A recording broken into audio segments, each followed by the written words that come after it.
Waking up Thursday morning. Good morning to you all. A sneak peek at the price action, firmer by 0.1% on the S&P. Bond yields a little bit higher, up 2 or 3 basis points. The 10-year 4.1846. Under surveillance this morning, a soft landing in sight. I believe the current data are consistent with achieving a soft landing. And I'll be looking for data over the next couple of months to buttress that view. So while I don't believe we've reached our final destination, I do believe we are getting closer to the time when a cut in the policy rate is warranted. We're getting closer. Here's the latest. Another round of jobless claims coming at 8:30 Eastern time as investors firm up expectations for a rate cut in September. Before that, we'll get an ECB rate decision, with economists expecting Christine Lagarde to keep rates on hold after June's initial rate cut. Luke Hickmore of Aberdeen expecting this, a super September of rate cuts. He writes the following: I think the US, UK and ECB do need to cut, because if you leave it too long, the consumer will start to cry out loudly. Luke joins us now for more. Luke, do you hear any crying just yet? I'm crying, Jonathan. Don't you worry about that. I think there are signs of it. We saw unemployment pop up a little bit in both the UK and US, and let's be honest, Eurozone has not been particularly firm in terms of employment. And really, if people are worried about their finances and you're starting to see this creeping increase in unemployment, that starts feeding through as well in terms of people feeling not great about the future. And that's really all we need to see. I mean, things like your 30-year fixed mortgages in the US, Jonathan, much like yours, I'm sure, that hurts too. It stops people moving around when mortgage rates have jumped as high as they have. And we also saw reports out of Europe this week that people's financing costs, more generally, whether that's loans or whether that's corporates, have been bouncing quite a bit higher too. So Crystal Ball is probably right, we're going to get a soft landing, but the risk of that turning into something not so soft, I think, has to increase the longer interest rates stay at these table mountain levels. Luke, Jay Pulaski here. The market is pricing in roughly 2 cuts for the Fed over the course of the rest of this year. Is that your view as well, or do you think there's more to come? And as a follow-on, we've talked a lot this morning about the risk of the Fed being put in a box by a Trump victory and people getting concerned about fiscal policy in the United States. Are you concerned at all that the Fed starts to cut and then is forced to reverse itself and raise rates to protect a weak dollar, let's say in the first quarter of next year? It's a really good chance, isn't it? I think actually perhaps there's something else there as well. For, you know, if you get this protectionism comes in, the 10% tariff that Trump and his team have talked about on everything, maybe that's a bit of a growth shock for Europe, rather than it's directly inflationary for the US. If that's the case, yeah, maybe the Fed takes a little longer to cut. But if Europe's struggling with growth, maybe you don't get like this really big shift in relative foreign exchange rates. Maybe it gives you a little bit of a firmer dollar, but it's not too much. If you've got all that going on and the fiscal concerns people have got with the amount of debt that the US federal government has and the fiscal deficits that they're too, possibly it all balances out. But fundamentals matter, economics matter, and over the next 12 months, rates have to come down. And it may be that Trump pauses that, a Trump election pauses that, but I don't think it stops it, no. There's way too much Euro optimism on this program in the last hour, so let me sort of balance this out. Luke, I've got to say, never mind the growth shock, the China shock, volume 2, and maybe on steroids. Luke, if you get the US administration cranking up tariffs in America, everybody's complaining about one thing. Spring meetings earlier this year, World Bank, IMF, all the officials are running around talking about the same thing, Chinese overcapacity. And the only economy, the only administration really doing anything about it is going to be the US administration. Who's going to weak the overcapacity? Luke, it's going to be Europe. That's just sort of the logical way of thinking about this. That's not just the China shock volume 2 on steroids, that's a deflationary shock for the European Central Bank. Is that going to be good for growth? You're already starting to see CAPU coming down across the whole Eurozone, Jonathan. So it's quite stark. I was looking through Oxford economics charts on the Eurozone over the last couple of days, and it's coming down quite a lot. We're into the early 80s, late 70s in terms of capacity utilization. And so that could feed into it quite a lot. if we get this growth shock in Europe due to Trump protectionism. So yeah, it's really hard to be positive on the euro, isn't it? Really hard at this point. And I think the ECB may well be a little bit slow in cutting and not doing anything today, but it feels like going to have to catch up quite quickly over the next 12 months. Luke, your long duration, the US, UK, and Eurozone, given the conversation we've just had, is there a degree of confidence that you have some greater confidence on one of those regions to be long duration? Okay, admittedly, we're both from the UK, Jonathan, but a little unfair. UK durations are favourite. The stability that we're seeing from UK government, which seems quite a nice change, doesn't it? And I think investors actually kind of appreciate that too. We've got a lot of election worries and volatility around Europe. Funnily enough, I've just taken off some of our long European duration this morning and moved that into the UK as well. But I'm still happy having some US, but that has to be in the context of 2s, 10s steepening up in the US in particular. But I think UK right now seems a pretty good place to be at around 4% yield when we could be getting into the early 3% yield by the end of next year. That still seems a good place to take that duration view. Luke, it's good to catch up, sir. Luke Hickmore of Aberdeen. What a compare and contrast where we are right now in 2024 compared to where we were, say, in 2016. I think we all remember that morning. I was on set. I was on air with Guy Johnson in the other studio. It was about 5 a.m. Eastern time.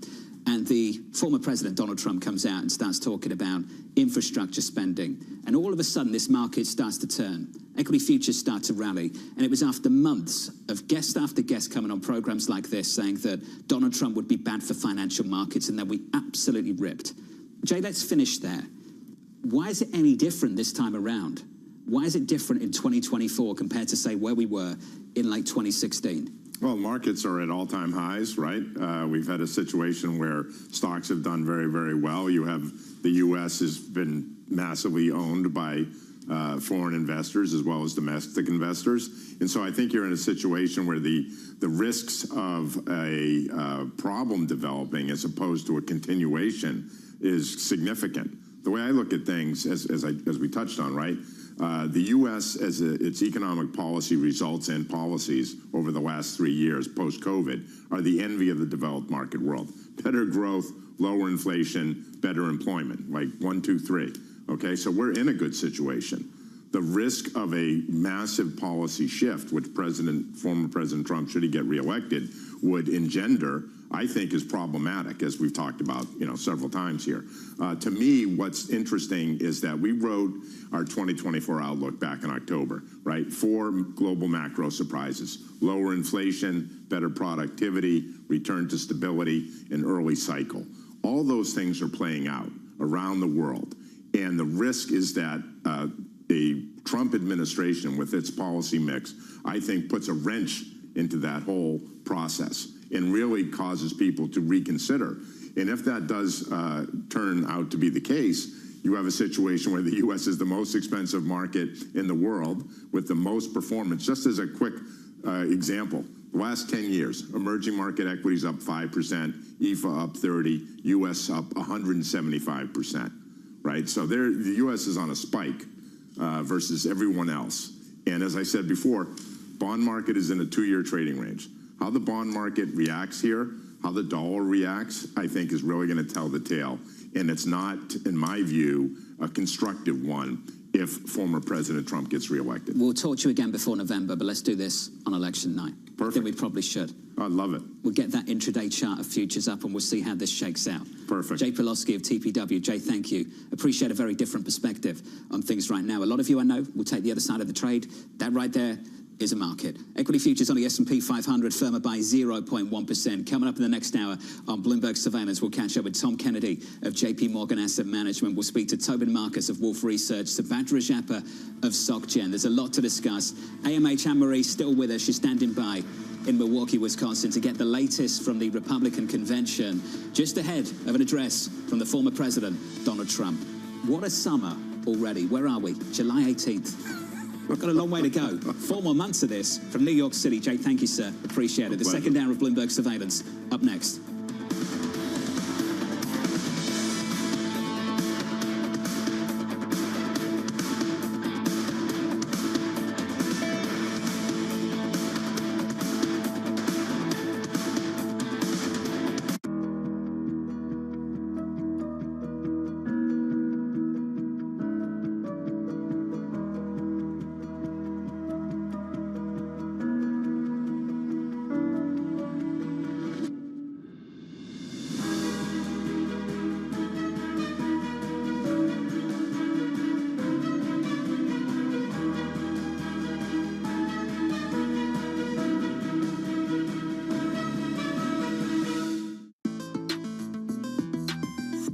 looking at your portfolio of businesses, it is about resilience, it's about pressure, it's about women. Like, so how does that come together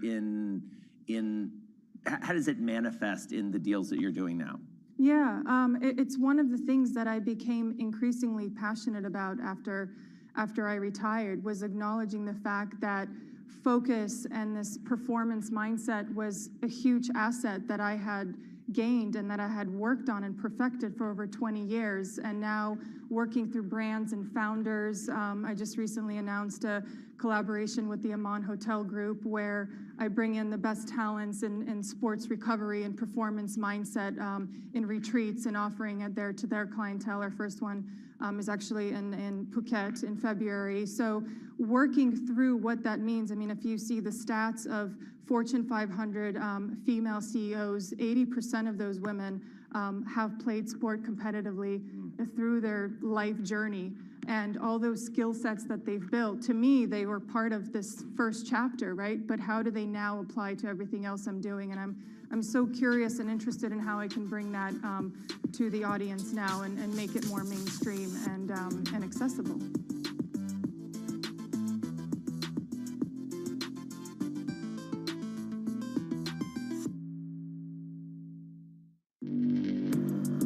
Access the financial world on demand. Hear from leading economists, policymakers, and industry experts via live and on-demand webinars, only from Bloomberg. Start exploring to see what's moving the markets. Visit Bloomberg.com/webinars.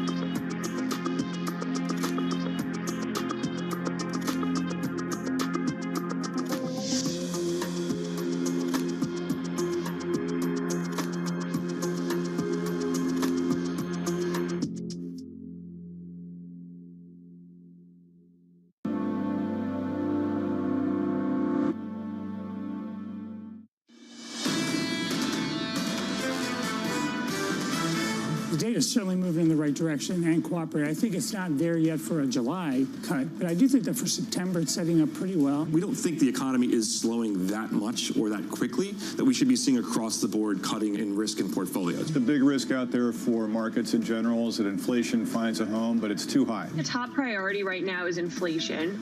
Inflation's coming down better than the FOMC expected. We're seeing inflation come down in conjunction with the economy, but simultaneously the economy hasn't collapsed. So it makes these rate cut expectations we're seeing now much more plausible. This is Bloomberg Surveillance with Jonathan Ferro, Lisa Abramowitz, and Anne-Marie Hordern. The second hour of Bloomberg Surveillance starts right now, live from New York City this morning. Good morning, good morning. Your day ahead shaping up as follows. At 8:15 Eastern Time, a rate decision from the European Central Bank. 15 minutes after, we'll get jobless claims in America, and then you'll hear from President Christine Lagarde of the European Central Bank in Frankfurt, Germany. Then attention shifts to the politics later on. The former president, Donald Trump, an address in Milwaukee, Wisconsin at the Republican convention. With us around the table, I'm pleased to say, Danny Berger dropping by. Danny, for that day ahead right there, what jumps out to you? It's got to be the RNC, but I'd rather talk about the market at this point. I know we'll get to the politics, John, so I'll do that. But it's really about this earnings season. Can the fundamentals calm us down from the politics? We had a flick of that with TSMC today, but expectations are high. So can it live up to those? This is a market that's willing to punish companies who don't meet those expectations. Well, let's talk about some of those companies and the way that this earnings season started. It didn't start that well. It started with Delta. Delta, of all companies, coming out. And I know this is going to sound super odd to anyone that's traveled recently. The airlines are coming out and saying there's steep discounting going on and that there's too much capacity. Now, for anyone who's traveled over the last month, you might have a very different opinion on this, but we heard it from Delta last week. We heard it from United last night, and Alaska is saying the same thing. Yeah, and Lufthansa, so it's an international thing. And this is sort of the oddity of having a market that's run up a lot, and now it's the entirety of the market that's run up a lot, is that we're in a position where we've traded off vibes, some would say, that we've run up to a lot. And now we have the earnings season. It makes us much more likely to sell the news. And that's what we're getting. We're getting this weakness in consumer stocks that we didn't think there was weakness there. The story had been the dollar was much stronger internationally, so everybody and their cousin was going to Europe. That's now being questioned, and that's a problem. Do you want to talk about the politics? Yeah, let's do it. The Trump trade, small caps, the small cap presidency. I think we have to start, not with the former president, but with the sitting president. The growing pressure on him. What an evening we saw. Diagnosed with COVID, stepping back from the campaign, self-isolating, a very, very difficult walk, it seemed, up the steps into Air Force One. None of those imageries are going to do them any favors at all. And then you go through report one by one, ABC News suggesting that Democratic leadership are piling on the pressure to step aside. Then beyond that, CNN, Nancy Pelosi, essentially saying the same thing to the president, you can't win. Semaphore yesterday afternoon said the campaign funding was drying up. It's getting more and more difficult for the sitting president to stand the race. You know what it almost felt like? It felt like people inside the Democratic Party were going around to every single news outlet saying, hey, who wants a scoop? Who wants a leak? Who wants to hear about how we're feeling about President Biden? And that even gets to this more stark split screen. Not even that we don't have Biden able to get up and to campaign in the middle of the RNC, but the fact that you have an RNC where previous never-Trumpers are lining up one by one, throwing their support behind the president, and meanwhile you have the Democratic Party speaking to everyone that they can, leaking information that they want President Biden to step down. It is a vision of unity and a vision of dividedness. You know what the next step for all of this is? They've told him privately, then they've started to leak the stories. That's step two. Step three is to do this publicly. And we'll work out how close we are to step three, I guess, with Anne-Marie a little bit later in the program. Equity futures right now on the S&P 500 firmer by about 0.1% on the S&P, and the bond market yields are higher by 2 basis points on a 10-year, 4.18. Had Jay Pulaski of TPW very opinionated on where this US dollar is going to go. Very, very bearish on the US dollar. More on that a little bit later. Euro dollar right now, 109.33. On the screen, a stronger US dollar. Coming up this hour, we'll catch up with Tom Kennedy of JP Morgan as the NASDAQ 100 has its worst day since 2022. Tobin Marcus of Wolfe Research amid mounting pressure for President Biden to drop out, and Subhadra Rajapra of SocGen as traders boost bets on a September rate cut. We begin with our top story this hour, the NASDAQ 100 coming off the back of its worst day since September 22. Tom Kennedy of JP Morgan writing this, the great equity rotation that everyone expected, but wow, this is fierce. Prior to Tuesday, the Russell 2000 outperformed the S&P 500 by 10% over just 5 days. That's never happened. Tom joins us now for more. Tom, good morning. Good morning. How sustainable is this rotation? I think it is sustainable, and I think it's what we've all expected to happen amid a soft landing in the U.S. economy. If we look back to just last month, the divergence between NASDAQ and everything else was becoming very stark. And you can go one or two ways with that. You can see tech fall down, or the rest of the world catch up, and the latter is happening. I think it's quite positive and durable. There's 3 pillars here. Rates, earnings, politics. Let's park the politics for now. Okay. And let's park the rate story. Most people think the Fed's about to cut in September. Let's focus on the second one, earnings. Are earnings going to support this story, do you think? Because what we're hearing from some of these airlines, other companies as well, not small caps, I know, but they're coming out and saying that maybe the consumer's not in that great a position. Let's start with it has to support it, right? You have to see earnings support. Look back to last year. Magnificent Seven grew earnings at 33%. Everything else, more or less zero. We've been expecting some convergence. It's taking a little bit longer. I think you're going to see it this quarter, where you're going to see the broadening out in earnings and start to see single-digit earnings growth start to creep higher, maybe even get to high single digits by the end of the year. There's this argument out there, which Goldman Sachs' Scott Rubner has, that take all the pillars that John says and says, all that's already priced in. What we've seen over the past week means that all of the good news is in the share price, therefore I'm not buying the dip. What do you make of that kind of argument? I think this rotation and how fierce it was is showing you that it wasn't in the price. Folks like me have been coming on your show all year saying, oh, the broadening out's going to happen. It's going to be great. And then it could just be positioning that you're seeing this sharp reversal and a historic broadening out in performance, but it's not in the price. And if we see earnings surprise to the upside, valuations are completely reasonable, if not wildly cheap relative to history, depending on how you look at it. Relative to history, the small cap index is about as cheap as it's been since 2001. Just forward PEs relative to the S&P 500. So that history relative to fundamentals, if we can see earnings broaden out, this should keep going. Okay, so maybe the small caps were mispriced, But on the other side of things, I know yesterday helped a little bit, but otherwise we still have very richly priced big cap tech stocks, Mag 7, and still the flows into the ETFs there have been unrelenting. Even recently, I think 1 out of every $4 has gone into one of those ETFs that tracks a market cap weighted S&P or NASDAQ. So is that part of the market vulnerable? I think on a valuation perspective, yes. The flows you're seeing in JP Morgan Wealth, one of the biggest pools of wealth assets in the world, we're seeing the same flows as well. People really believing in this AI trade and starting to get comfortable with even that AI trade has to broaden out. I have to own more than just my hyperscalers that I've owned for the last 15 years. I need to own the energy infrastructure to support AI demands of the future. I need to own the infrastructure and land to get data centers. So it's a more industrial policy beyond the AI. And at the risk of wading too far into politics, it looks like this is a bipartisan measure from President Trump and President Biden to support the critical industries of America, whether that be defense, energy, supply chain. You dipped a toe into the water. Let's jump right in. Elections don't matter. How many times have we all heard that phrase? Of course. That charts in America just sort of go up and to the right. You've all seen the charts, right? They don't matter. US elections don't matter. We've all heard this. Is it different this time? I mean, you'd be forgiven if you thought it was, for sure. History tells us it doesn't matter. The S&P 500, election year or non-election year, more or less the same performance. I think what's different from our perspective this go-round is how bipartisan industrial policy is in America and the willingness and demands to spend in energy, supply chain. A couple of fun facts that help me get comfortable with this. We've been in this era of globalization our whole lives. And now with war at 80-year highs across the world and growing discontent with China in America, separation in some degree is going to happen. It's just very hard to do. Critical industries, EVs, batteries, renewables. We import most of those critical inputs for those.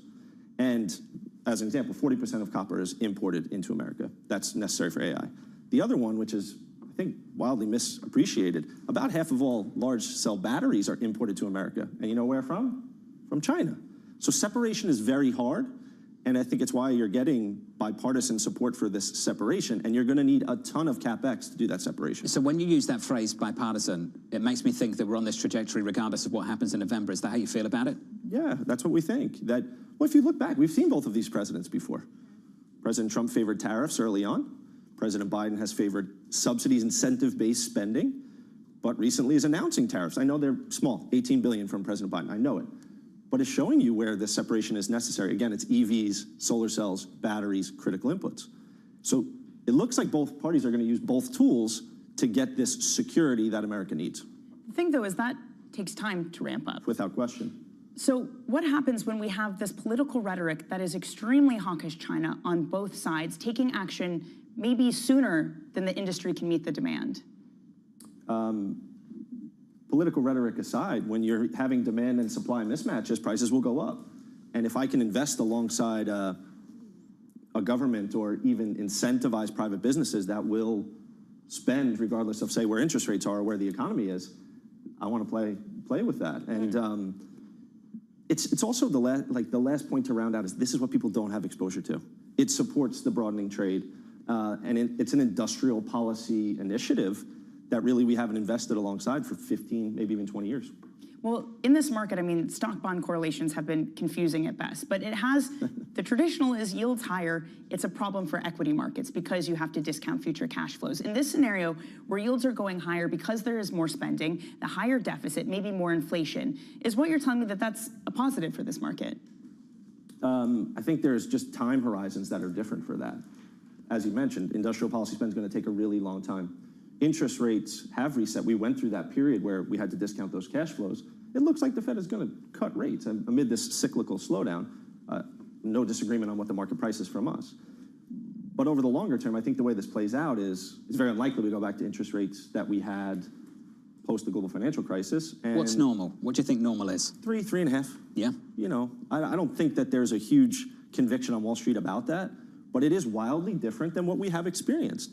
And to your point, the playbook should be different about how you invest. If you go back to the global financial crisis, it's a decade we all sat here and talked about it, but all you had to do was lever tech. That's all you had to do.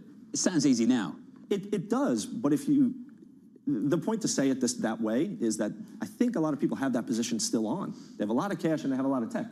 Is it possible we're in a higher interest rate environment? that has industrial policy spend behind it, and we should rotate a little bit, yeah. At the expense of tech? For my clients so far, they're not willing to do that. Many of them have too much exposure, but we really do believe in the AI trade. We do think that's going to work. We just want them to broaden out their exposure to that trade beyond just the 4 stocks that everybody owns. It's just getting more exposure, and with higher interest rates, I can diversify, similar returns, less risk. That's the game. Let's talk about traps and finish there. Value traps. You can look at some of the regionals, and it's clear that they trade at these levels for a reason. Yeah. They're there for a reason over the last 12 months. Are you cautioning investors about what they're buying in this everything else trade? Absolutely. What are you telling them not to buy? Low earning, negative earning companies. If you're not going to have the world, the single factor that has defined the post-COVID equity experience is high quality versus low quality, high profitability, low profitability. If we don't go back to a zero interest rate environment, that factor should be most important. And this type of dispersion is all across the show every day. Equity markets, wide dispersion, large cap, small cap. Credit markets, real estate, everywhere. So just stay high quality is still the thing you need to do, regardless of what you think interest rates will be. I think that's still going to be the defining factor. Got it. Tom, it's good to see you. Tom Kennedy of JP Morgan. Thank you, sir. Equity futures on the S&P firmer here by 1/10%. Let's give an update on stories elsewhere this morning with your Bloomberg brief. Here's Yahara Hackers. Hey, Yahara. Hi, John. Former Dallas Fed President Robert Kaplan saying it's likely the central bank will cut rates in September amid progress on inflation. However, he added the move isn't likely to mark the beginning of a full-fledged rate cut cycle. Kaplan, speaking after a number of Fed officials, led by Chair Jerome Powell, noted in recent weeks the central bank is making some progress toward lowering inflation to its 2% goal. Warner Brothers Discovery shares up in the pre-market. The Financial Times reporting the media giant is considering splitting its studio, its streaming and studio businesses from its legacy television networks. CEO David Zaslav is weighing options, including asset sales and spinning out the Warner Brothers movie studio and Max streaming into a new company and free of the broader group's $39 billion debt load. The FT saying representatives were not immediately available for comment. And chipmaker TSMC also higher in the pre-market, boosting its revenue outlook after quarterly results beat estimates. The supplier to NVIDIA and Apple expects sales to grow even more than the mid-20% range it had previously projected, as it rides a strong wave of chip demand. TSMC results coming after semiconductor stocks were punished yesterday due to concerns about tighter U.S. restrictions on chip sales to China. That's your Bloomberg Brief. John? Yahara, thank you. More from Yahara in about 30 minutes' time. I don't know about you, but I just want to cover the Ken Griffin $45 million Stegosaurus fossil story once again, don't you? It angers me because he's not even keeping it. He's putting it in a museum, which I know is the right thing to do, but why even buy a dinosaur if you're not going to hold on to it? It's the kind of thing that my nephew would ask me to buy if I had that kind of money. You know, And would you buy do it a if you had that dinosaur. kind of money? Absolutely. My nephew, anything. You're good on. Up next on the program, the dam is breaking. It's not unreasonable for people to say, wait a minute, they're 81 years old. And so I think it's a legitimate thing from the raise. The conversation up next, live from New York City this morning. Good morning.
In a multi-trillion-dollar industry, there's a lot of ground to cover. Bitcoin ETFs rubbing elbows with the big dogs. This frenzy has engulfed the entire world. We'll show you what's happening in ETFs like no one else. Bloomberg ETF IQ, only on Bloomberg. Bloomberg has enhanced search on the terminal to deliver what you need when you need it. Now, you can simply type phrases in everyday English in the command line. Compare financials. Find people. Analyze markets. You can enter phrases or ask questions.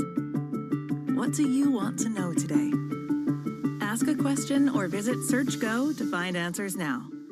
Always on the heartbeat of the tech spread across global markets. The real-time data aspect is going to be important. We're going to bring you expert analysis on that. Sure. Don't miss Bloomberg's interview with the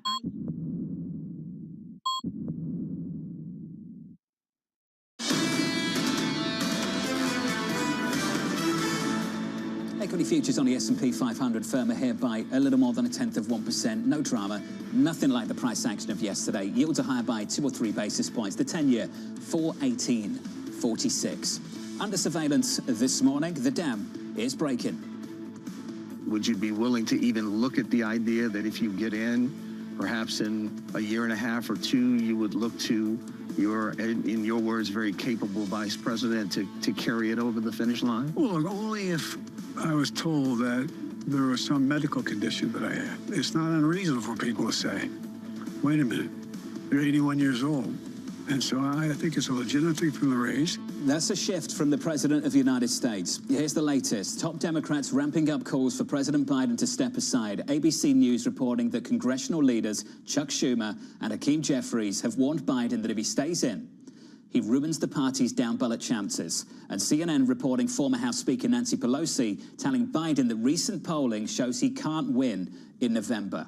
Anne-Marie joins us now from the RNC. AMH, the pressure's building.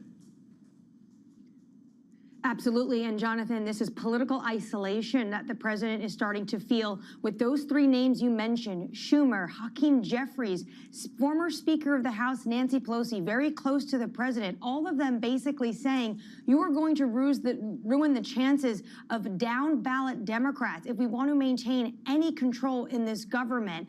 And also, Jonathan, not just political isolation, self-isolation from COVID-19. The president had to skip an event last night in Nevada. He is trying to go to these swing states. He is trying to campaign, and now he's in Delaware, and he's self-isolating because of that positive COVID test.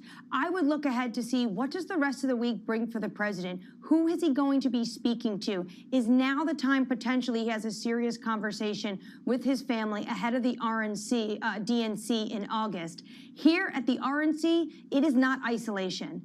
It is a Republican Party that they are trying to put on a face, even though under the surface there's a lot of divisions. They are trying to put on a face, one that is united. It feels like this is an exiled king.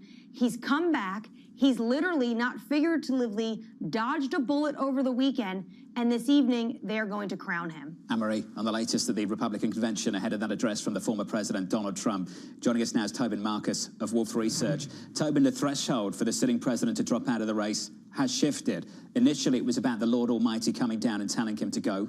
Not going to happen. The next one was someone coming to him from his team and saying, you can't win. It sounds like Nancy Pelosi, the former Speaker of the House, has done so. The new one is if someone tells me I have a condition, I would step aside. It's reasonable to ask these questions. Tobin, what do you make of that shift, that pivot almost, over the last few weeks? Yeah, Pelosi, I suppose, is not that far from the Lord Almighty in terms of the way that these things are going within the Democratic Party. I mean, certainly there has been a shift. The building of pressure has been a little bit nonlinear. It's been kind of hard to follow this story. He seemed to quell some of the Democratic doubts, or at least, bluff Democrats back into line at various points. And we had thought over the weekend that the assassination attempt on Trump might kind of suck the oxygen out of this effort. But the leaks over the past 24 hours from Schumer and Jeffries, which they pointedly did not really deny once those reports came to light, quite likely with some linkage from their own offices, suggests that that conversation had gotten farther and they'd been more explicit with Biden even before the assassination attempt than had been known at the time. Kind of gave him a couple days grace to let that story clear, and now have renewed the pressure. So it looks untenable. The question is sort of how long he holds out, since ultimately he still does kind of have to make the decision himself. But it's sort of hard to see a way out for him at this point. Can you establish a base case, Tobin? And if I was a client, I'm sure you get this question all the time. If he steps aside and Kamala Harris steps in, I want to understand what the platform looks like. Is the policy much different? Any different at all? I really don't think it is. the determinants of policy are not going to be the preferences of a Democratic president, even if Harris were to win. Within the administration, there already has been essentially a coalitional arrangement between mainstream Democrats and progressives through the first 4 years of the Biden administration so far, where we've seen, quite progressive appointees in charge of a lot of the key regulatory posts, antitrust, financial regulation, some other big ones. And then from a legislative outcome perspective, they're likely looking at divided government, in which case everything needs to be bipartisan compromises. And even in the absolute ceiling case for Democrats, where they managed to hold on to 50 seats in the Senate, at that point, the determinant is, what does John Tester of Montana want to do rather than what does Kamala Harris want to do? So I don't think that the delta between them is really going to make any difference from a policy perspective. Tobin, when it comes to policy, though, one of the more remarkable things of this debate over Biden, the people that have come to his assistance have been the more progressive wing. It's been Bernie Sanders. It's been AOC. And we have seen some of the policy coming out of the Biden administration, though it's unlikely to pass at this point, are things like Supreme Court reform, capping rents and rent increases. Does that represent a shift to the left, that the Democratic Party sees the road ahead and says, unless we go left, we cannot win this thing? So I wouldn't say that the Democratic Party has made that assessment, but it does look as if President Biden and the Biden campaign have made a near-term assessment that, leaning left, putting out some new policy that might plausibly appeal to the progressive wing of the party is a good way to shore up support with the Sanders and AOCs of the world. So I don't think that's a coincidence that you see them, standing relatively strong at the same time that he's rolling out these new kind of long shot progressive policy proposals. I certainly agree with your assessment that realistically, the composition of Congress is going to preclude actually taking action on hardly any of that. But yeah, I mean, that looks like a gambit by the Biden campaign rather than a sort of durable shift by the party as a whole. Well, on the other side of things, you have J.D. Vance speaking yesterday for the first time as the presumptive VP nominee, saying these things, Tobin. We won't cater to Wall Street, calling them Wall Street barons who crashed the economy. This is a party that not too long ago, you finally had some of these Wall Street figures turn around and start to support Trump. I'm thinking of Schwartzman from Blackstone. I'm thinking of Ken Griffin, who've talked about donating. We don't know whether they actually have. Does this change things for the support of Wall Street and Trump and his VP pick? I doubt it. Certainly they wanted Trump to go in a different direction with his VP pick. Vance was not the preferred nominee of that set of influential donors. But he does stand apart from the Republican Party on a lot of these issues. And I tend to think that he's not going to get his way on a more populist approach to antitrust or a more populist approach to financial regulation. Even in terms of Vance's own positions, his bark has been somewhat worse than his bite on some of these issues. Taking financial regulation, for example, he's had some sort of strange bedfellow legislative efforts where he co-sponsored executive compensation reforms with Elizabeth Warren, for example. But when it comes to some of the highest profile, most genuinely material issues for the sector, like the Basel III endgame rules, he's been in lockstep in opposition to those with industry and with most of the rest of the party. This is someone who has a very sort of reliable voting record with the Republican Party as a whole, in good standing with the kind of official conservative movement organs, despite the fact that from a rhetorical perspective, he's taken some of these populist divergences from the pro-business Republican platform. So, I would not read the argument that he's trying to make to working class voters to mean that the Republican Party as a whole is not going to deliver policy that lines up with some of what industry wants. That's certainly a big question at the moment on Wall Street, Tobin, as you know. That's one to watch. Tobin, great to catch up with you, sir. Tobin Marcus there of Wolf Research. We'll get back to the financials a little bit later. Chris Harvey, Wells Fargo, upgrading the banks. We'll catch up with Chris in about 35 minutes' time. Coming up next on the program, TSMC raising its revenue outlook amid the AI boom. That stock is bouncing back by 1.2%. From New York, that's next. This is Bloomberg.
politics to the world of business. Every weekday on Bloomberg TV and radio, hosts Joe Matthew and Keely Lines deliver news, insight, and analysis from and about politics' biggest power players. The president has been clear that is non-negotiable. I mean, this is going to be an ugly, ugly year. Balance of Power, live around the world every weekday, only on Bloomberg Television and Radio. Context changes everything. Bloomberg covers the world with unmatched reach and resources. From more than 120 countries, the moment news breaks, 24 hours a day. Bloomberg, context changes everything.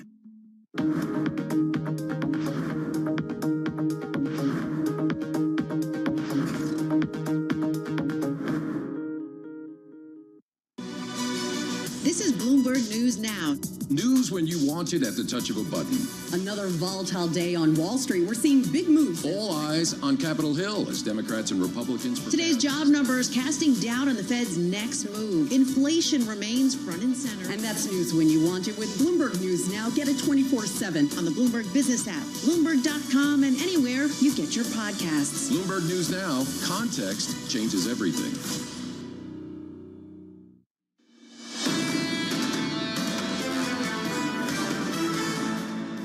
Just a little bit of calm relative to the storm of yesterday, if you want to call it that.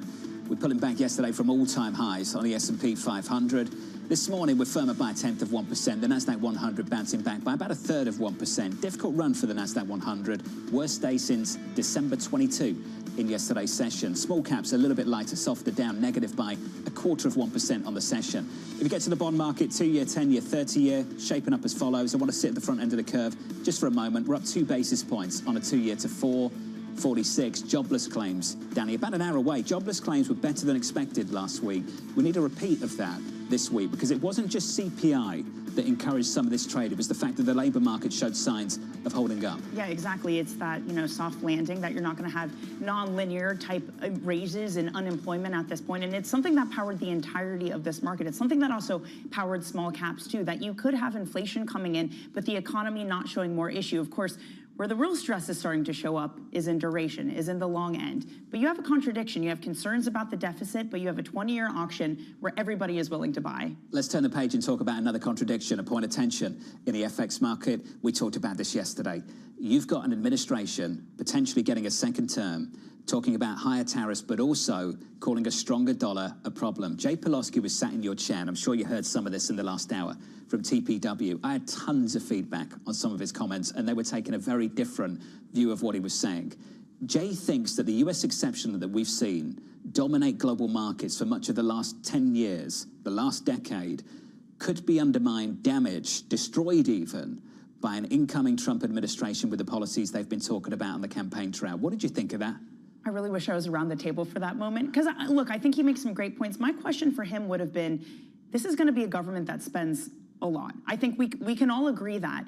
And if we look back to COVID, the reason we had American exceptionalism is because it was a government that spent a lot. So the question is, how much damage can you really do to the American economy if you're running such a high deficit? Because history would show us not a lot. How hot is this economy going to be? It's going to be all about how willing international investors are to fund that deficit and what price you've got to pay in the bond market. We'll keep revisiting all of this. Under surveillance this morning, our top story, President Biden facing mounting pressure from within his own party to drop out of the race. ABC News reporting congressional leaders Chuck Schumer, Hakeem Jeffries have told Biden it might be best for him to step aside. The president taking a break from the campaign trail after testing positive for COVID. If that wasn't bad enough for him yesterday, the hits just kept coming throughout the afternoon. One after another. First, Adam Schiff publicly to the LA Times, and then you have ABC News, CNN, you have Semaphore, all of these different outlets reporting people behind the scenes. I think it was interesting Pelosi went to him and basically said, don't not drop out, but said, look at these polls. Not only are you at risk, but all the Democrats down ballot. And if you don't make a decision soon, they're going to get public about it. And that to me is significant because he not that long ago said it was the polls showing him that he could drop out is the reason he would do it. But also in CNN's reporting, they said he basically said to Pelosi, well, look at the polls I got. I have polls that show I'm winning. I find this so frustrating, John, this picking and choosing and this reliance on polls. When President Biden knows better than anyone the value and the importance of momentum and how much bad momentum really impacts you. Yeah, there's not much momentum right now, and that infighting in that party continues. I want to talk about some of the damage we did yesterday to Taiwan Semi. Their stock was down and down quite hard. It's bouncing back just a little bit in the pre-market on the US depository. We're up by about 1 full percentage point in the pre-market. The numbers, they're putting up the numbers. I think we keep coming back to this, Danny. Listen to this. They're predicting sales will grow more than the mid-20 percentage point guidance they'd offered last time around. And they're looking for the AI spending boom to continue. It's hard to fight this. Yeah, I mean, it's hard to fight it, but the issue, and I mean, this is so nitpicky, is the fact that, yeah, they're all growing a huge amount, but it's like a little bit less than they were before. So, okay, example, NVIDIA reports earnings last quarter. They report over 400% earnings growth. This time the expectation is a mere doubling. It's a mere 100. So I think that gives people the space to be like, you know what, maybe we take a pause on this thing, especially if we're thinking about geopolitics, because yeah, the growth is strong, but that rate of growth is slowing. Yeah, and the geopolitics is certainly a headwind at the moment, that's for sure. The ECB decision is about 40 or so minutes away. We'll get that rate decision, then 30 minutes later, you get a news conference with President Christine Lagarde, expecting them to keep rates unchanged after cutting them last time around. That next move could come in September. We had Luke Hickmore of Aberdeen talking up the prospect of a super September. More on that a little bit later. The euro at the moment, 109.29, a bit weaker on the session, down by 0.1%. Let's turn to this conversation, one you do not want to miss. The UK Chancellor of the Exchequer, Rachel Reeves, making her first visit to London since being appointed earlier this month. Bloomberg's Francine Lacqua sat down with Reeves earlier this morning and asked her about today's announcement of a fiscal lock-in and why she thinks she needed to do that. We've introduced to Parliament today the Budget Responsibility Bill that was first announced in the King's Speech just yesterday. And the purpose of this bill is to provide the fiscal lock so that never again can a Prime Minister or a Chancellor do what Liz Truss and Kwasi Kwarteng did with their disastrous mini-budget just under 2 years ago. So this will mean that the Office of Budget Responsibility, the independent office, can always provide a forecast when there are significant and permanent tax and spending changes, specifically worth more than 1% of GDP. That would have meant it would have triggered an OBR forecast back when Liz Truss and Kwasi Kwarteng introduced that disastrous mini-budget. And so that, I guess, is something that investors will, take solace to. You've announced a lot. The Prime Minister said that you will achieve that 2.5% target. Are you confident that's achievable? So the purpose of today really was to give businesses, give investors that confidence that Britain is a stable place to invest and do business. I'm determined to do that. We were elected 2 weeks ago on a mandate to grow our economy based on that stability that is so essential to underpin any economic decision making. And so that's why this bill is so important. Now, look, I'm under no illusions about the scale of the challenge that I face in this job. There are going to be difficult decisions ahead, but I was really clear during the election that everything that we put forward, whether that is on the NHS or on defence or on tax policy, will always be fully costed and fully funded. That's very different to what we've had these last 14 years with decisions with no regard to where the money's going to come from. And I'm going to be different. And Chancellor, I mean, a lot, of course, of what you're trying to put in place will depend on private capital coming into the UK. Have you had discussions with institutions, investors, even pension funds, of their willingness to come to the UK? You're absolutely right that our plans to grow the economy depend on businesses and investors choosing Britain as a place to invest. And I want investors to look at Britain and see a country that's got a stable government with a clear mandate to grow the economy and chooses Britain as a stable place to invest in an increasingly volatile and uncertain world, which is why the fiscal lock today is so important, but also the other changes we've announced in the last 2 weeks. We have announced more policies to grow the economy than the last government did in 14 years. In the first 72 hours in the job, I made more comprehensive changes to the UK planning system than the previous government did in more than a decade, because I know that we need to unlock that private investment, that businesses tell me they are ready to invest if we get rid of some of those blockages. And the blockages in the planning system, I think, are more significant than anything else. And so those changes to bring back mandatory housing targets for local authorities, ending the moratorium on onshore wind, calling in planning decisions on data centres and on housing, really crucial, both to send a signal to business that Britain is a place to invest, but also to make sure that we can get on with things and get building in Britain again. And are they listening? Have you gotten calls from big investors saying, yes, that's a plan that I wanted to see and I'm in? Absolutely. So in my first speech at the Treasury a week and a half ago, we had businesses, we had investors in the audience, met afterwards. The following day, we announced the creation of a national wealth fund, work led by Mark Carney, the task force led by Mark Carney for the Labour Party when we were in opposition, now reporting to a Labour government.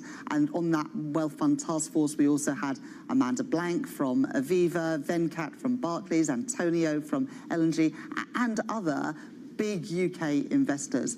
And that is absolutely crucial because there's no plans that I can draw up in my new office in the Treasury that are going to work unless we have business buy-in. And I hope that businesses saw in Labour's manifesto and also in the plans that we've announced in government have the fingerprints of business all over them, because these plans have been co-written with business because they're all about unlocking private sector investment into our economy.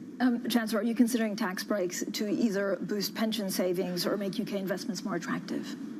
I'm not going to announce any tax breaks or tax changes without saying where the money is going to come from. And we will have a budget later this year. But I also just need to be really clear and honest about the scale of the challenge that we've inherited with the public finances. We're going to have to make difficult decisions. We need to fix the foundations before we can start rebuilding things in Britain. But unlike the previous government, I am going to be honest about the scale of the challenge. I'm going to level with people, and together we're going to rebuild our country based on that private sector business investment to get our economy growing. Because I asked the Treasury officials to give me an assessment of how much stronger the UK economy would be today if we'd have grown at just the average rate of OECD economies these last 14 years.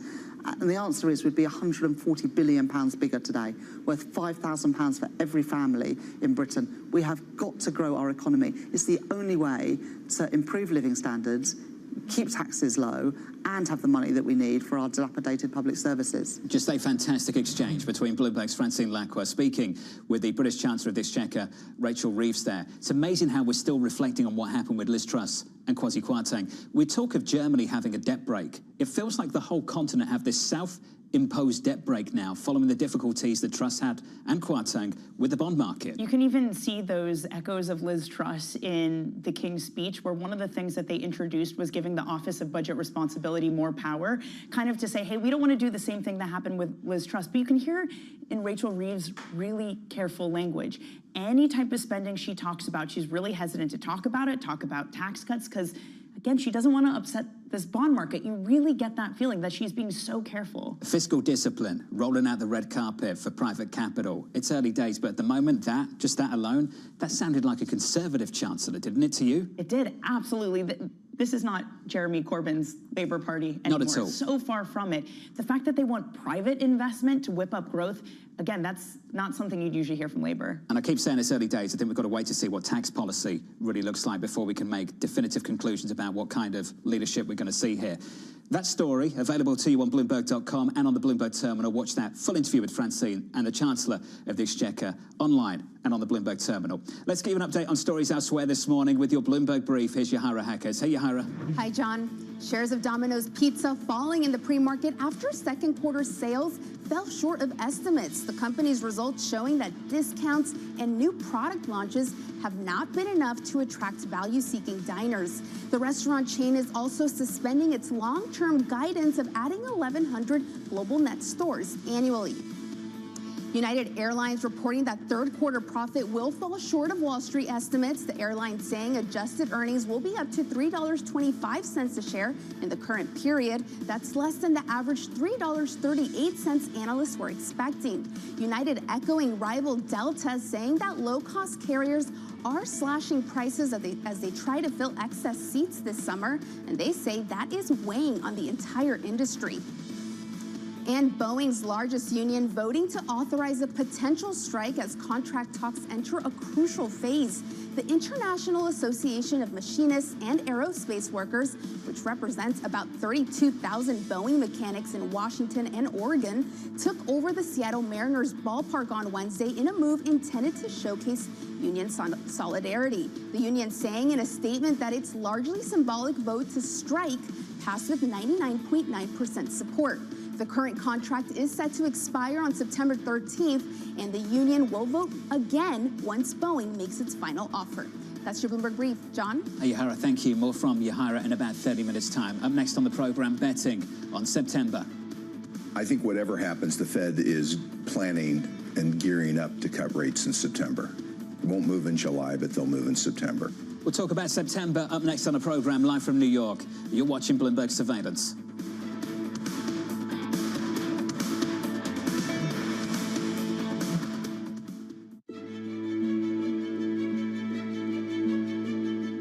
We invest in, buy, and own the backbone of the global economy. When the water gets delivered to your house, the road you drive on, the pipeline that brings different things to your community, the telecom towers that transmit your phone, the data center, the real estate that you live in. It's what we own and build, so it's really what drives the economy, and you don't often see our name. Is that a good or a bad thing? You know, it's just because we're behind the scenes, but it's big, with $1 trillion of assets almost. We're behind a lot of the things of the global economy. So being low-key, do you think it gives you strength? We just try to be quiet and do our thing, and sometimes it helps and sometimes it doesn't. But I'd say on balance, it's been good for us.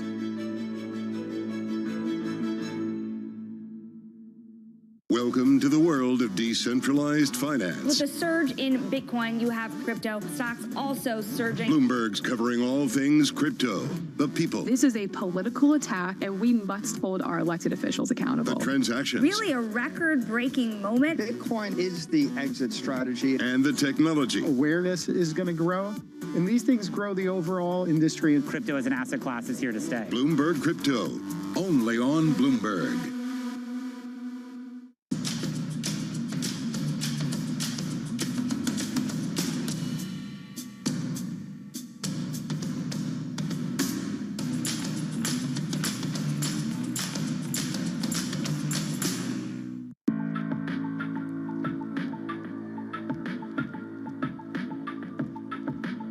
This is Bloomberg.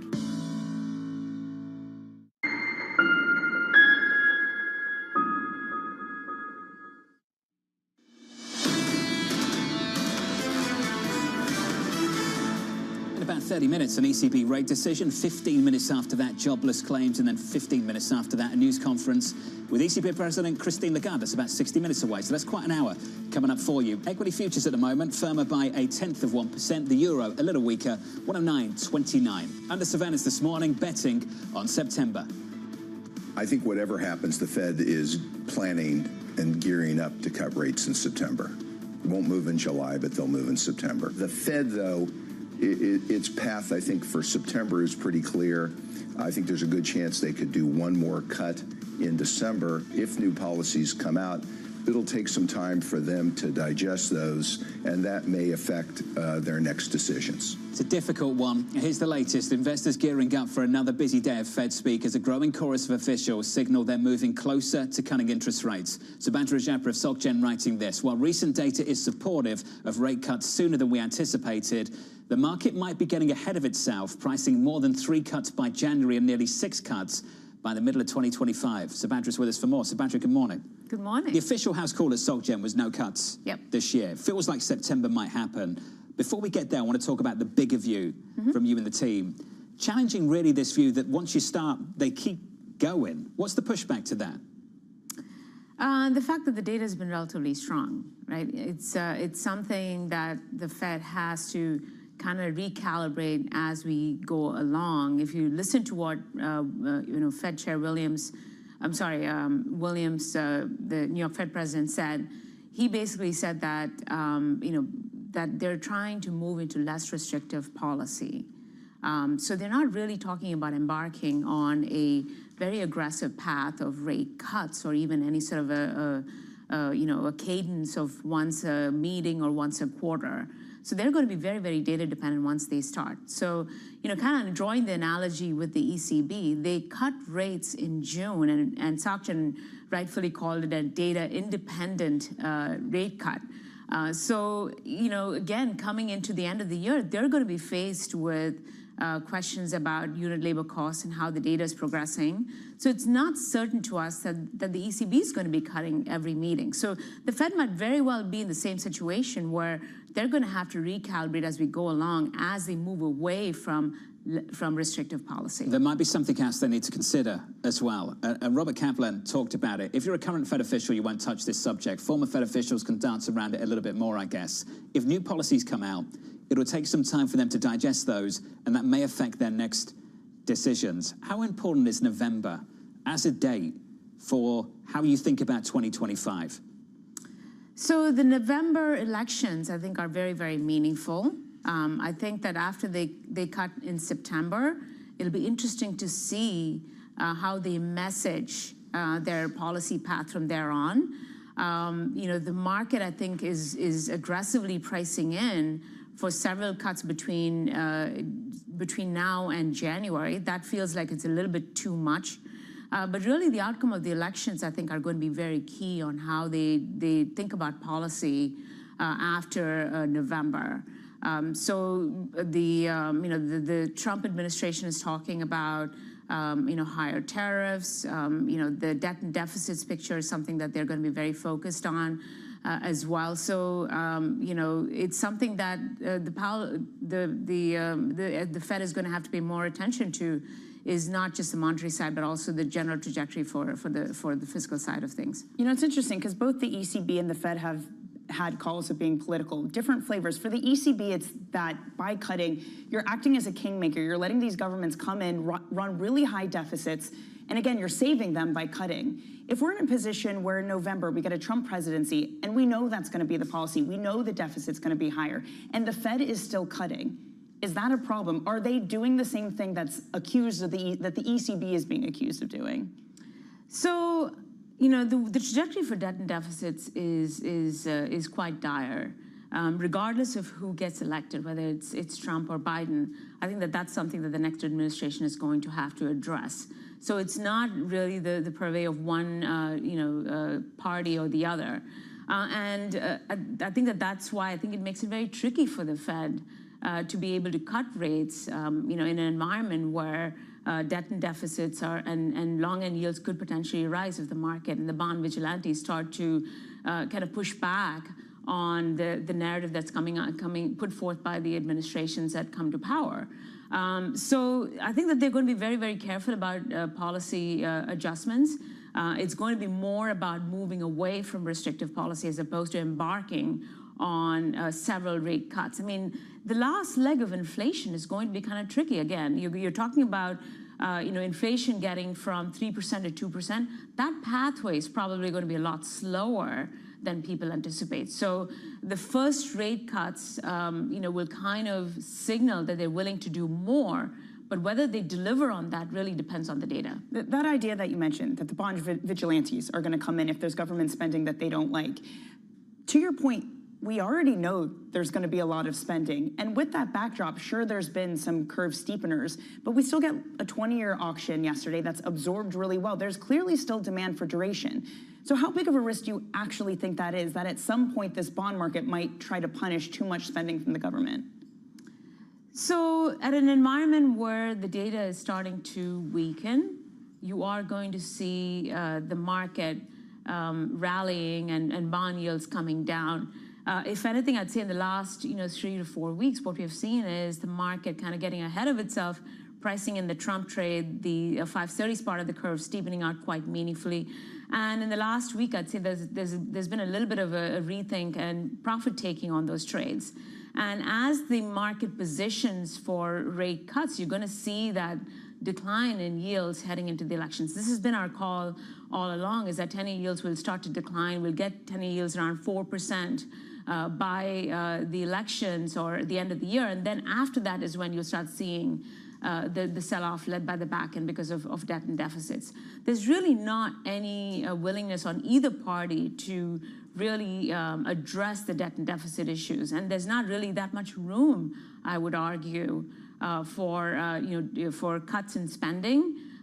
So it's going to be very, very interesting to see how the next administration deals with the issues on debt and deficits and how much the bond market is going to push back on that narrative. That's an important phrase, debt and deficits. So let me get this right. You're running into November, your sell-off coming out of November. We've been trying to work out if we get high yields, is it because of a better growth profile, higher inflation, or because of supply? Do you think it's just about supply?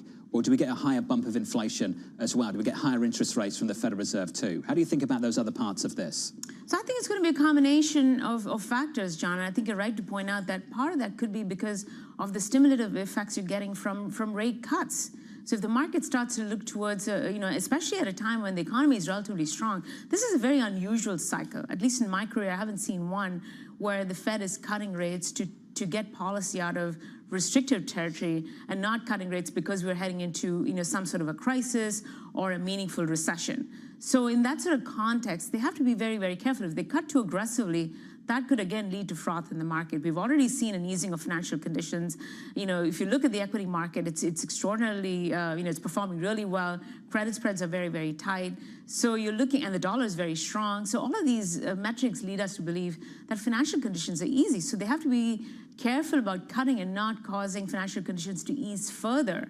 And if that would happen, and if growth actually starts to pick up, and we see what we saw in the first month of the year, or first few months of the year, you could actually see yields rise. It's super unfair to ask for a number, but I've got to ask for a number. So we rally down to 4% on 10s. What do we sell off to? Are we threatening 5 again on a 10-year in America?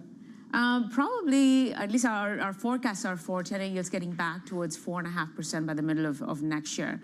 Again, the policies put forth by the administration to come is going to dictate how much of a sell-off we see. And it also depends on the trajectory for the economy. So a modest sell-off from here on makes sense. For us to get from 4.5% to 5%, you're going to really need to see perhaps a further deterioration in the outlook for fiscal policy. Subhadra, super thoughtful. It's good to see you. Thank you. Subhadra Japa there of SocGen. On the future of this bond market, debt and deficits, important for treasuries. Yes, but I think the fascinating part of it is, this isn't my own phrase, I'm going to steal it from Mark McCormick, is that this market is a serial monogamist. It can only concentrate on one thing at a time. So it's interesting to hear that for now, the trajectory is yields lower, because all we can concentrate is on the Fed. But come November, come next year, that's when things change. You can just feel the pull of politics every single morning at the moment after the last couple of weeks, ever since that debate. We said the following few days after that debate between Biden and Trump, it felt like it was the first trading day of the campaign for 2024. And that's what it turned out to be. Coming up on this program, we'll catch up with Chris Harvey of Wells Fargo, Jeff Yu of BNY, Robert Socken of Citi, he thinks we get a recession in the US this year, and Alberto Gallo of Andromeda Capital. A lot still to come with ECB and jobless claims on deck. The third hour of Bloomberg Surveillance, up next.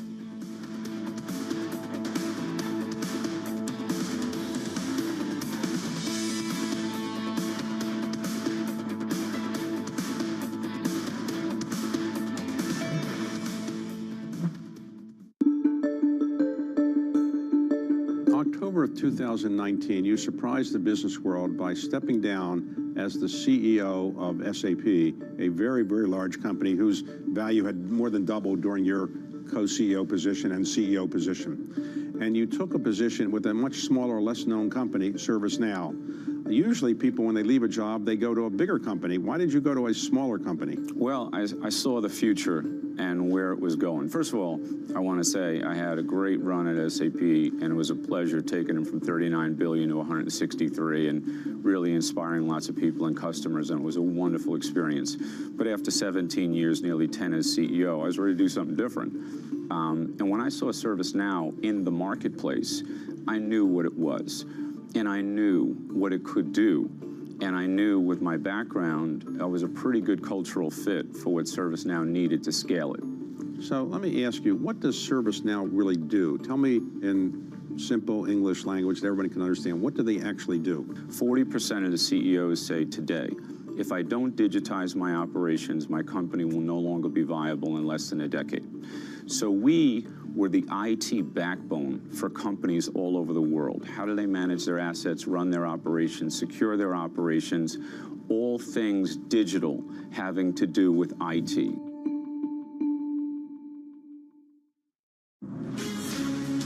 From the beating heart of global finance, economics and politics, and wherever newsmakers are moving markets, Bloomberg brings you conversations that allow for deep discussions and important insights. What do you think the future is for inflation? Is this a new normal? Are markets too optimistic? How do you worry about the things that are outside your control? How does the current fighting completely stop? I'm Francine Lacroix, and this is The Pulse, every weekday only on Bloomberg. Today's CFOs are reshaping the C-suite. Bloomberg's Chief Future Officer shines a spotlight on these dynamic leaders. It's an incredibly fun job, for sure. We're in the business of leading beyond the numbers. To me, teamwork is key. You need to identify opportunities and push people. It's not about how to say no, it's about how to say yes. Their impact goes far beyond the balance sheet. And on Chief Future Officer, they focus on much more than just revenues and margins. Today's CFO has to be much, much more than a bookkeeper. I talk more about culture today than I talk about numbers. It's not just about debits and credits and digits and dollar signs. It's a lot more than the profit today. It's building the future of tomorrow. Get passion, perspective, and more from the Chief Future Officers of some of the world's most influential companies. New episodes this summer, only on Bloomberg. Brought to you by Workday.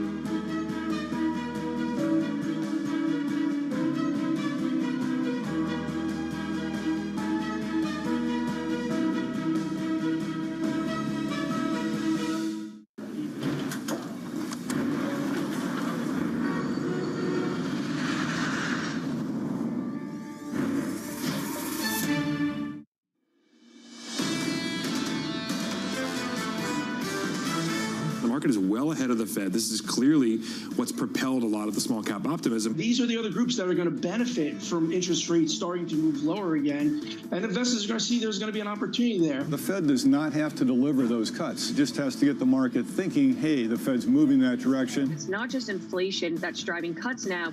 It's the broader economy that the Fed is watching. That cash on the sideline that gets put to work in a world where all of these uncertainties of rates, inflation, and recession start to shrink. This is Bloomberg Surveillance with Jonathan Ferro, Lisa Abramowitz, and Anne-Marie Hordern. The third hour of Bloomberg Surveillance begins right now, live from New York City this morning. Good morning, good morning. And this third hour looks a little something like this. In about 15 minutes' time, we get an ECB rate decision. After that, a big data point, jobless claims. Following that, we'll hear from President Christine Lagarde of the ECB. For that estimate at 8:30 Eastern Time, the number 229. That's in our survey. The median estimate, 229,000 for jobless claims. The previous number, 222. Can we settle down in and around the 220s? And it's also significant for the Fed speak that we've most recently heard. Waller was out yesterday saying that one of his big concerns for the first time is unemployment, that you get some serious move in it. Sounds a lot like Daly, and that seems to be the justification for some of these doves, that the two-sided risk has come back. What happens when the numbers are strong and the trend is different than we thought? We've heard it repeatedly over the last few days. We're getting closer, but we're not there yet. The Federal Reserve inching towards a rate cut in September. The price action on the S&P 500 looks a little something like this. We're firmer by a little more than 0.1% on the S&P 500. In the bond market, Treasury yields climbing just a little bit by a basis point or two to 417.88. Lots of thoughts on foreign exchange. It's been overwhelming the last 24 hours. Donald Trump telling Business Week, we've got a big currency problem. What can they do about it? Jay Pawlowski of TPW joining this program earlier this morning. Danny, he's saying they won't even have to try. Based on the campaign campaign, he thinks this dollar is going to weaken a lot if they get back into power. I just wonder what the bigger, obviously there are a lot of consequences of that, but just if you're trying to put a portfolio together, what the consequences of that are. I was thinking about yesterday, it's, you know, a classic risk-off day. You get high beta selling off, basically everything's selling off. And where do you look for safety? The bond market basically did nothing, and by all accounts, maybe it will be selling off because of high deficit. The dollar can't help you. And then, oh yeah, big cap tech is really overvalued, so that can't help you either. The options for hiding in this market are starting to look a little bit thin. Long Bitcoin, short Meta. That's the ultimate Trump trade. Bitcoin and all the Bitcoin crypto bro support he's receiving. Meta.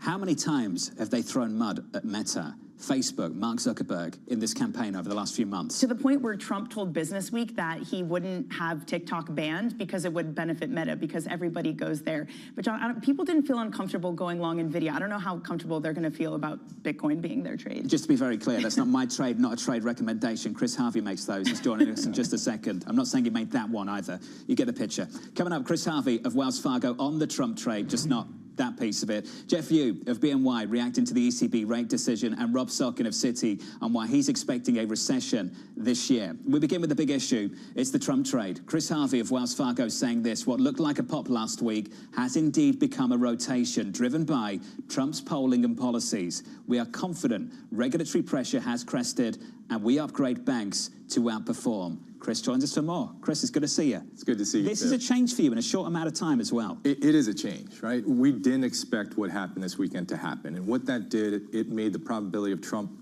taking the presidency from likely to highly likely. And then suddenly, we weren't talking about the fundamentals anymore. We were talking about policies. We were talking about tariffs. We were talking about taxes. We were talking about regulation. And when you talk to people, and I'm sure you've had lots of conversations, you have 10 different conversations, you get 10 different answers. Rates are going higher, rates are going lower, the curve's going to steepen, the curve's going to invert, we're going to have inflation, we're not going to have inflation. The only thing that we're confident in is that we've crested on the regulatory side, right?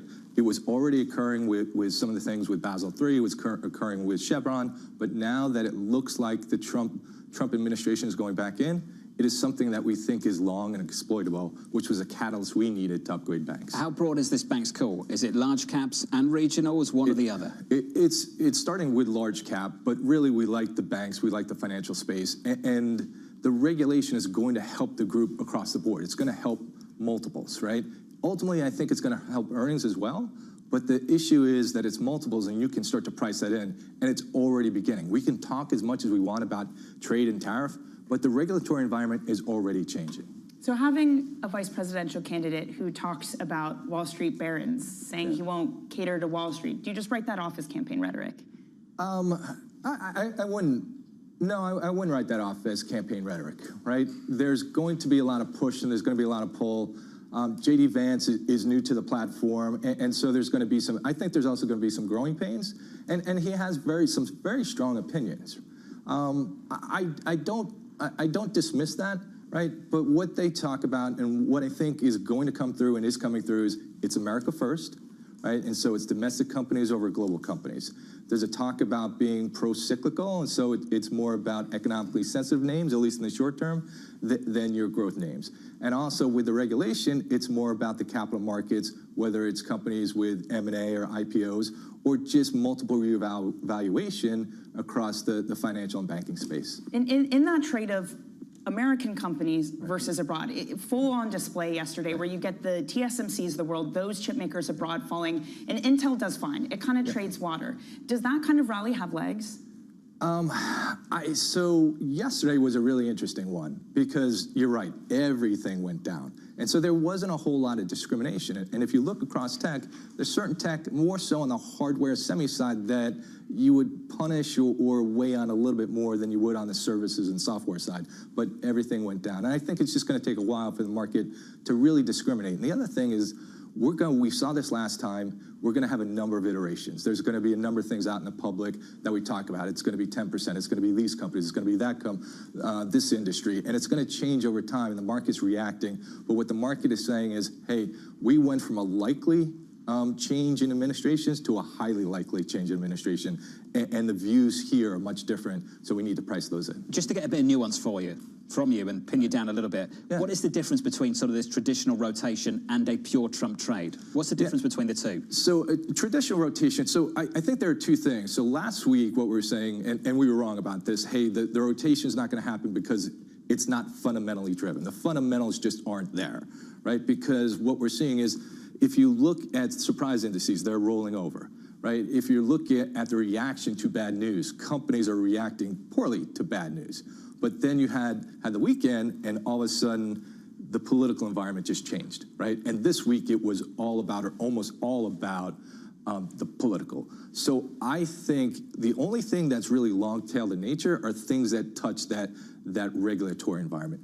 As far as the fundamentals, we need to start digesting the fundamentals, and I still think the fundamentals favor your larger cap and your growth of your names. We'll see, right? Yeah. But until we see the fundamentals change, I'm still not entirely sure that you're going to see the broadening out that a lot of people hope. So let's park the banks, the regulatory story that you've got confidence on. I've noticed in your research, and I think this is a fair characterization based on what you've just said as well, a little bit nervous about incoming earnings so far. The likes of Delta, what we heard from United yesterday, Pepsi as well. What are you seeing in those stories? It's not great, right? So the economy is not as strong as I think people expected. And what you're seeing is, you know, if you look at the beginning of the year, a lot of economists, I think the forecast was for like 1 or 1.2, and it doubled. But economic strength did not double. And what happened was people took out the recession forecast, right? It wasn't, oh my God, the economy is so strong. It's, we're not going to have a recession, right? And now what we're looking at is, hey, we didn't expect the Fed to be as strong or as tight as they have been.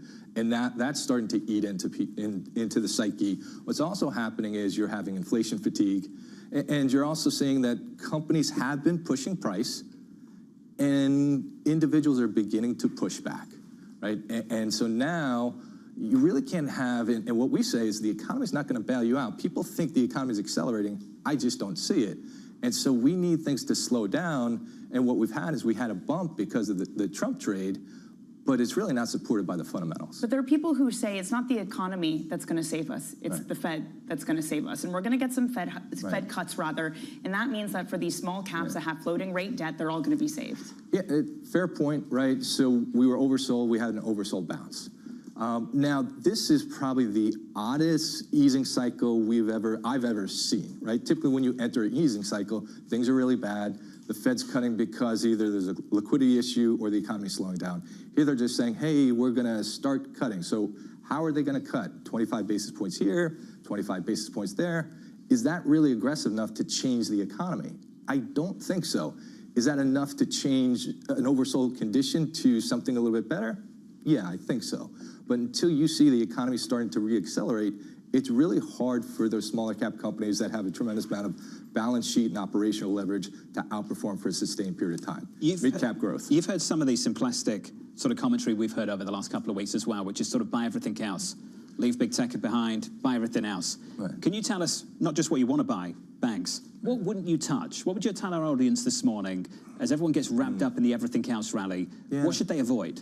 Yeah, so we're still not fans of commodity and commodity-related stocks. If you're going to a period where inflation's lower, I'm not really sure how that works. Also, if we don't think the economy is accelerating, those are places where we don't want to be. So we're still underweight energy, and we think that's going to be a difficult spot. So anything commodity-related, you know, in an inflation or a non-inflationary environment, I just don't see how it works. Chris, it's good to see you. Upgrading the banks. Thank you, sir. Thank you. Chris Harvey there of Wells Fargo on the latest, the Trump trade and the distinction between the Trump trade and just a traditional rotation. Equities right now on the S&P 500 firmer by 0.1%. And let's give you an update on stories elsewhere with your Bloomberg brief. Here's your Hira Hackers. Hi, John. The Democratic revolt against President Joe Biden is growing. Congressman Adam Schiff saying publicly that he has serious concerns about Biden's ability to beat Donald Trump in November. This coming as ABC News reports that top congressional Democrats Chuck Schumer and Hakeem Jeffries told the president last week it would be best if he ended his re-election bid. And CNN reporting that former House Speaker Nancy Pelosi told Biden that polling shows he can't win. And staying on Biden, the president has tested positive for COVID-19, the White House saying he's experiencing mild symptoms and is planning to carry out his full duties while self-isolating in Delaware. His diagnosis coming at a critical time on the campaign trail, Biden canceling an appearance before a key Latino advocacy group as the Democratic revolt against his candidacy picks up steam. And Ford is planning to invest $3 billion to build its highly profitable Super Duty F-Series pickup truck at a plant in Canada that was previously earmarked to make EVs. The automaker will open the plant in 2026, employing 1,800 workers. The move underscores the changing market for vehicles, with the company adapting to slowing growth in EV demand while its consumers prefer more of its large trucks. That's your Bloomberg Brief. John? Yahara, thanks for that. Appreciate it. Up next on the program, an ECB rate decision. We'll catch up with Lizzie Burden in Frankfurt, Germany, and get the thoughts of Jeff Yu of BNY Mellon. That's all up next from New York City. This is Bloomberg.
Access the financial world on demand.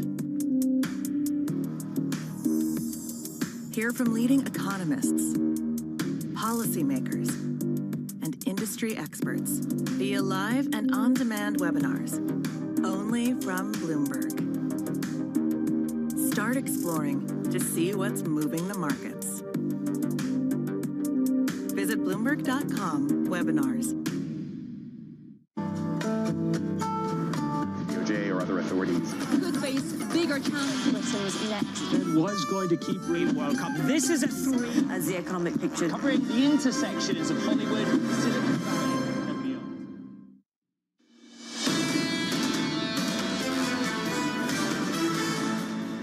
We are seconds away from an ECB rate decision. Last time around, they reduced interest rates. This time around, we're looking for rates to stay unchanged at the European Central Bank. And that is how they stay, unchanged at the ECB. 3 interest rates to go through, all 3 going absolutely nowhere. The main refinancing rate of 4.25, we're looking at 4.50 on the marginal lending facility, 3.75 on the deposit rate. The ECB not doing much off the back of this at 109.30. Lots of headlines, as always, to work through. Danny, what do you see? I mean, you could argue these are the same. We need to wait for longer type of headlines. They're going to follow data-dependent, meeting-by-meeting approach. They're determined to get inflation back down to 2% in a timely manner. Basically, incoming information broadly supports inflation assessment. That is, that they need to hold, and they're not ready yet. This is a very different language from the ECB last time around that very well telegraphed a cut. This is more language saying, we don't know what we're doing yet. We're not ready. We still need to get back down to 2%. We are not pre-committing to a particular rate path. I imagine we'll hear the same thing from the Federal Reserve in the next couple of months as well. On the ground in Frankfurt, Germany, at ECB HQ is Bloomberg's Lizzie Burden. Lizzie, we're expecting no change, and Lizzie, that's what we got.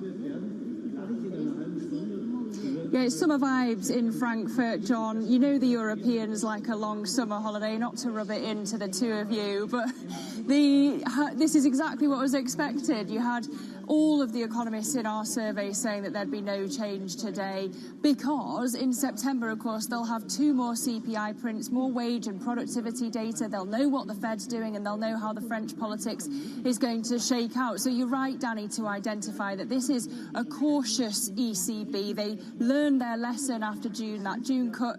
Well telegraphed, perhaps over telegraphed. They boxed themselves into a corner. So even if we are expecting a September cut, they do not want to overcommit to it yet. And I expect that's the tone that Christine Lagarde is going to take in the press conference later as well. Half an hour until that. Lizzie, just a nod maybe to what's been developing in France over the last month. And it's a subtle one at that. And maybe I'm reading too much into it, but I'd like your thoughts on it. TPI. You know what TPI is, the transmission protection instrument. TPI is available to counter unwarranted and disorderly dynamics. What do you think that could be about? Well, look, Christine Lagarde is going to get asked about France in this press conference. It's her homeland. But a lot of the questions about the disruption in the bond market from the French election is kind of a last week story, right?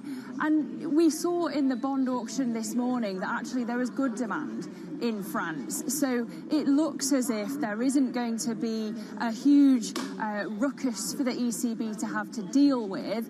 But it is, whatever Christine Lagarde says, going to be interesting on how the ECB views its role when it comes to financial stability, to your point. Lizzie, just another headline to bring to you. They're saying the headline inflation to remain well above target into 2025. We heard the same thing last meeting with their update of their inflation projections, but of course it was an awkward one because they did that and cut. How much of what we're about to hear from Madame Lagarde is her trying to get out of that box, out of that corner that they put themselves into in the last meeting?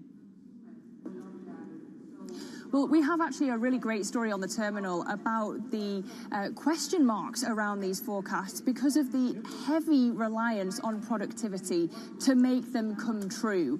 So, you know, inflation in the Eurozone is sticky, stickier than in the UK. I would draw that comparison. The Bank of England has inflation back at target and still there are question marks over whether it's going to cut in August. So very much so, Christine Lagarde is not going to want to box herself in for that September cut, but the market does expect that we'll have 2 more cuts this year, and so far policymakers, even at the hawkish end of the spectrum here in Frankfurt, have actually been leaning towards backing those market expectations. Lizzie, great work as always. Lizzie Burden at the headquarters of the European Central Bank in Frankfurt, Germany, on the latest ECB rate decision, unchanged as expected. I should be super clear, just for clarity, that line on the transmission protection instrument, also in the June statement, but you just get a feeling that line takes on additional importance after the political developments over in France over the last month. And there were a lot of people, Robin Brooks over at the IIF was one of them, basically said that they will step in to save France should they need to. And this creates this political weirdness where they are stepping in and allowing a government to run big deficits like they did with Italy when they initially used it. But the language we've heard from Madame Lagarde and the rest of the ECB has been one of, look, we're only stepping in if the moves are unwarranted. You have to assume that should deficits widen and there be issues with bond spreads, that they'd be warranted. Let's turn to Jeff Yu of BNY Mellon, who's been monitoring these decisions at the ECB for a long, long time. And I've been doing it with him also for a long time. Jeff, it's good to see you, sir. Thanks for being with us. Let's talk about this statement from the European Central Bank. Can we start super narrow and then we'll get super broad? I want to start with France. And of course, TPI has been in the statement for a while, but I think you're going to get questions about that in the news conference today. Jeff, do you think we can park the French issue? Is it over? Is it in the rearview mirror? No, I don't think we can park the French issue, but I don't think it's the risk that the TPI is looking at right now. As you yourselves have been reporting, it's the upside risks to inflation coming from a strong fiscal boost in France and possibly in Germany, given the latest settlement relative to baseline. So if you go to Lagarde's Sintra speech last year, not this year, she highlighted how public sector wages and the lack of productivity in the public sector, that was a contributory factor to inflation. She didn't mention it this time around, I think due to the timing, but overall, I think that's the short-term risk to ECB policy, to ECB monetary policy execution. So it's not about market volatility or anything like that, that I totally agree with, but it's what if this causes the ECB to be higher for longer than they previously expected as well. So Jeff, let's get into it. There was some criticism of the last decision when they reduced interest rates. Soc Gen were with us a little bit early this morning. You've heard this phrase before, that decision was data independent, not data dependent, it was data independent. What's your base case now for when or if this ECB cuts again? Well, I still think September is absolutely a live meeting. Given where the Fed is heading, we believe that the Fed probably is on course for September as well. That opens up policy space, not just for the ECB, but globally. So they can actually continue at least, one a quarter. That is basically, what all G10 central banks are looking at right now, with one or two exceptions. It's not about backward-looking data where they are. It is about forward-looking data. Are they on path to see inflation head back to target? And the answer for now is still yes. I still worry about the manufacturing sector. They can't really divert any attention to that at this point. But I'll admit, my euro-dollar call right now, it's not looking that healthy, given the direction of travel for policy divergence. You want to change that? Live on air with us, Jeff? Your euro-dollar call? Still heading in the same direction. Absolutely euro-dollar lower. Parity is absolutely looking quite aggressive right now, but through 105 heading towards the end of the year, especially given where the risks to US yields are heading into the election. I'm still very clear on the direction of travel. So you said you were worried about manufacturing, but the thorn in the side of the ECB has been services, and their wage growth, if you look at the latest Indeed wage tracker, something like 4.2%. You look at that, you look at all the people traveling over to Europe, Jeff, what gives you confidence that that side of the picture plays along and allows the ECB to cut? Yeah, I totally agree. Now, that side of it doesn't give me too much confidence, for them, but assuming that they only narrowly focus on it, and this is one of the criticisms that President Macron did levy at the ECB, sort of implicitly saying maybe the ECB should look at a broader mandate, maybe a dual mandate, which is still quite restrictive, from their point of view. So I'm not saying that's going to register any changes in the near future, but the risk is that you allow those issues to fester indefinitely, and then when it really is time, let's say services inflation due to base effects or otherwise start to come down, and you finally start to be able to redirect some attention to that sector, it's already too late, especially given potential trade barriers coming through as well. Jeff, you gave a nod, just touched on what was developing on this side of the Atlantic. Can we finish the conversation there, Jeff? I had a guest on the program earlier this morning, Jay Pulaski of TPW. Jay made the point that he thinks the platform, the campaign effort, the policies that might come through next year from the Trump administration, if he gets a second term, would actually damage the US dollar. Are you taking a different perspective on what we might see? We need to look at time horizon at this point, irrespective of the candidates. We are looking at two things. A, tariffs. I think that is a consensus in the US right now. B, strong fiscal or at least no fiscal restraint. That's not just a consensus in the US, it's a consensus in everywhere in G10 apart from New Zealand. So those two aspects, as long as it's a stable trajectory, the dollar wouldn't be damaged. But at some point, if international investors, they start to wonder about debt sustainability, then it's a different issue. But for now, looking at our flows, looking at the strong buying of duration by cross-border investors into the US, that doesn't seem to be an issue yet, but we'll see. Jeff Yu of BNY, a lot to talk about, Jeff. It's good to catch up, sir, as always. Two very different views there on foreign exchange, Danny. I gotta say, more people do sound like Jeff than they do with Jay. His is definitely an out of consensus view, and part of it is this idea of the Fed's cutting cycle, that they are broadcasting they're able to cut, and that allows everybody else to. That, as Jeff was saying, gives the ECB room to cut. It gives Mexico, Brazil, all of them room to cut. So sure, even if things look bad in the US, they're going to look worse elsewhere, keeping that dollar strength alive. You know what these summer ECB decisions are like. You know how these news conferences go. It always feels like they just want to get away for vacation. I think we do have to sort of dwell on the last decision, though. SocGen were pretty punchy about it. Others, too.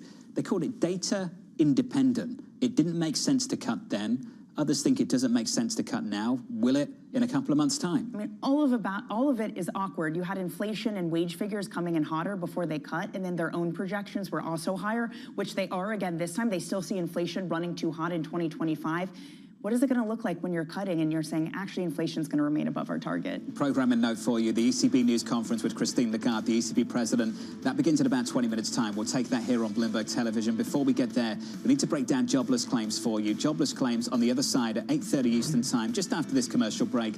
When we get those numbers, we'll break them down for you, and then we'll catch up with Rob Sockin of Citi, alongside Alberto Gallo of Andromeda Capital Management. From New York City, this is Bloomberg.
Middle East and Africa. Vibrant resources and high-yield investment opportunities abound. Join me on Horizons Middle East and Africa for the stories, newsmakers, and insight from this exciting region. Now weekdays, only on Bloomberg.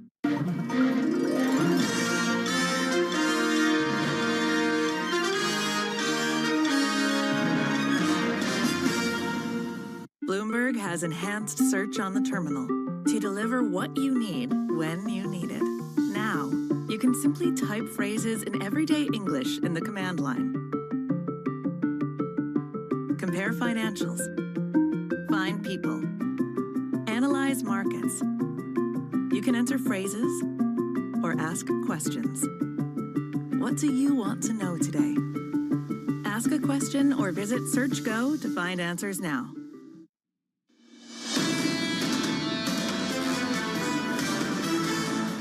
Get jobless claims in just a moment. Seconds away, we're looking for 229,000. That is the median estimate in our survey. The previous week, 222. That's 15 seconds out.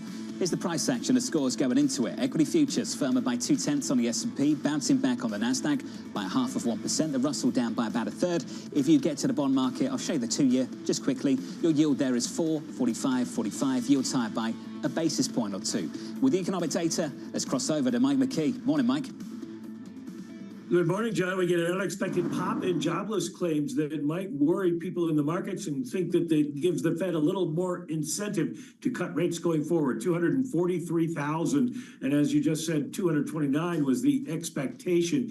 Continuing claims also jumped a little bit, 1,867,000 from 1,847,000. Last week's initial claims revised to 223. Now, here's the interesting part of it is jobless claims look for this week's number is based on last week's filings, which was the reference week for the July payrolls report. So this might suggest that we might see a little weakness in the payrolls report, and that would get people interested on Wall Street. We also got Philadelphia Fed. They come in much higher than anticipated. The forecast was for 2.9. Instead, it's 13.9.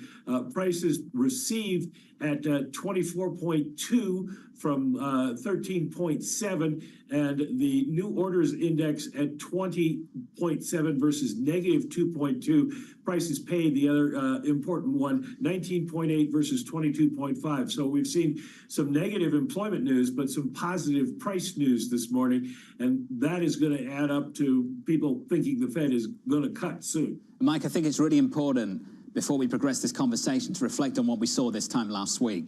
CPI came in beneath expectations. This market ripped. Together with that, we got jobless claims that also dropped too, and I think that restored some confidence about the strength in the labor market. With this number here this morning, Mike, and it's just one data point granted, but do you think the jury's still out on the strength of the labor market? Is that something the Federal Reserve needs to think about just that little bit more at this month's meeting?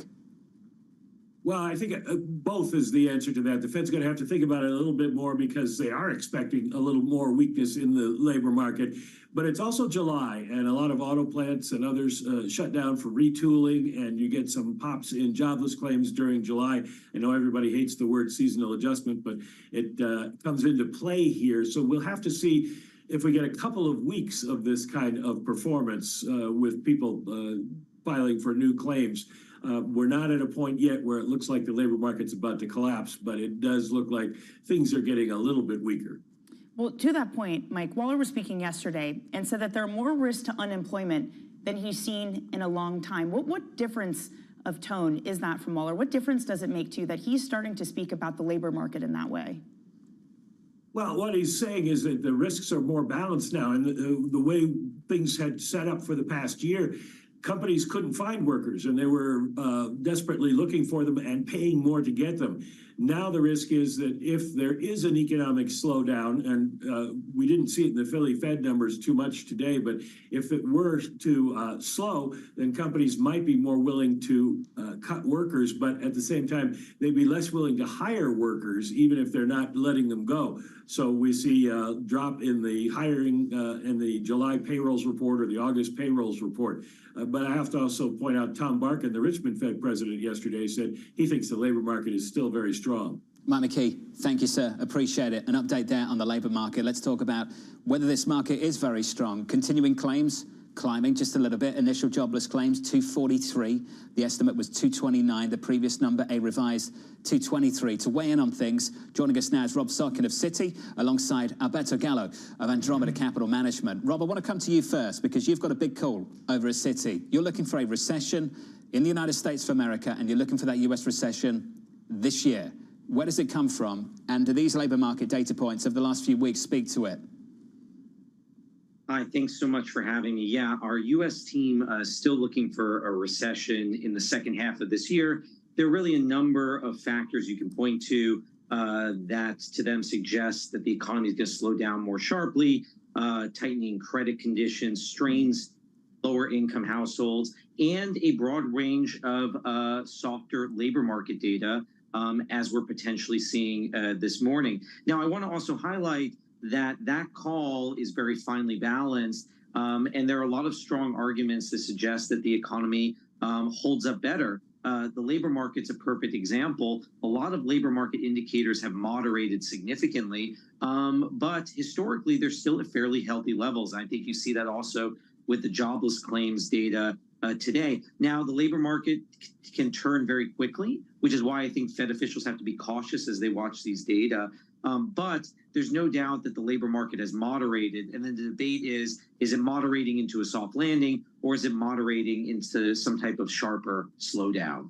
Alberto, can I just bring you into this? Because Rob speaks to something that you can take different ideas from different data points. And you have to look at the totality of it. So I want to get your take on his call and what the data is telling you at this moment.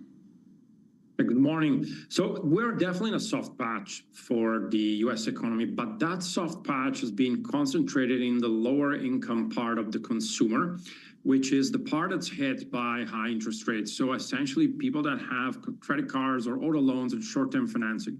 But if we look at the rest of the economy, funding rates are still locked at very low levels from pre-COVID, pretty much the era of low interest rates, which lasted 15 years.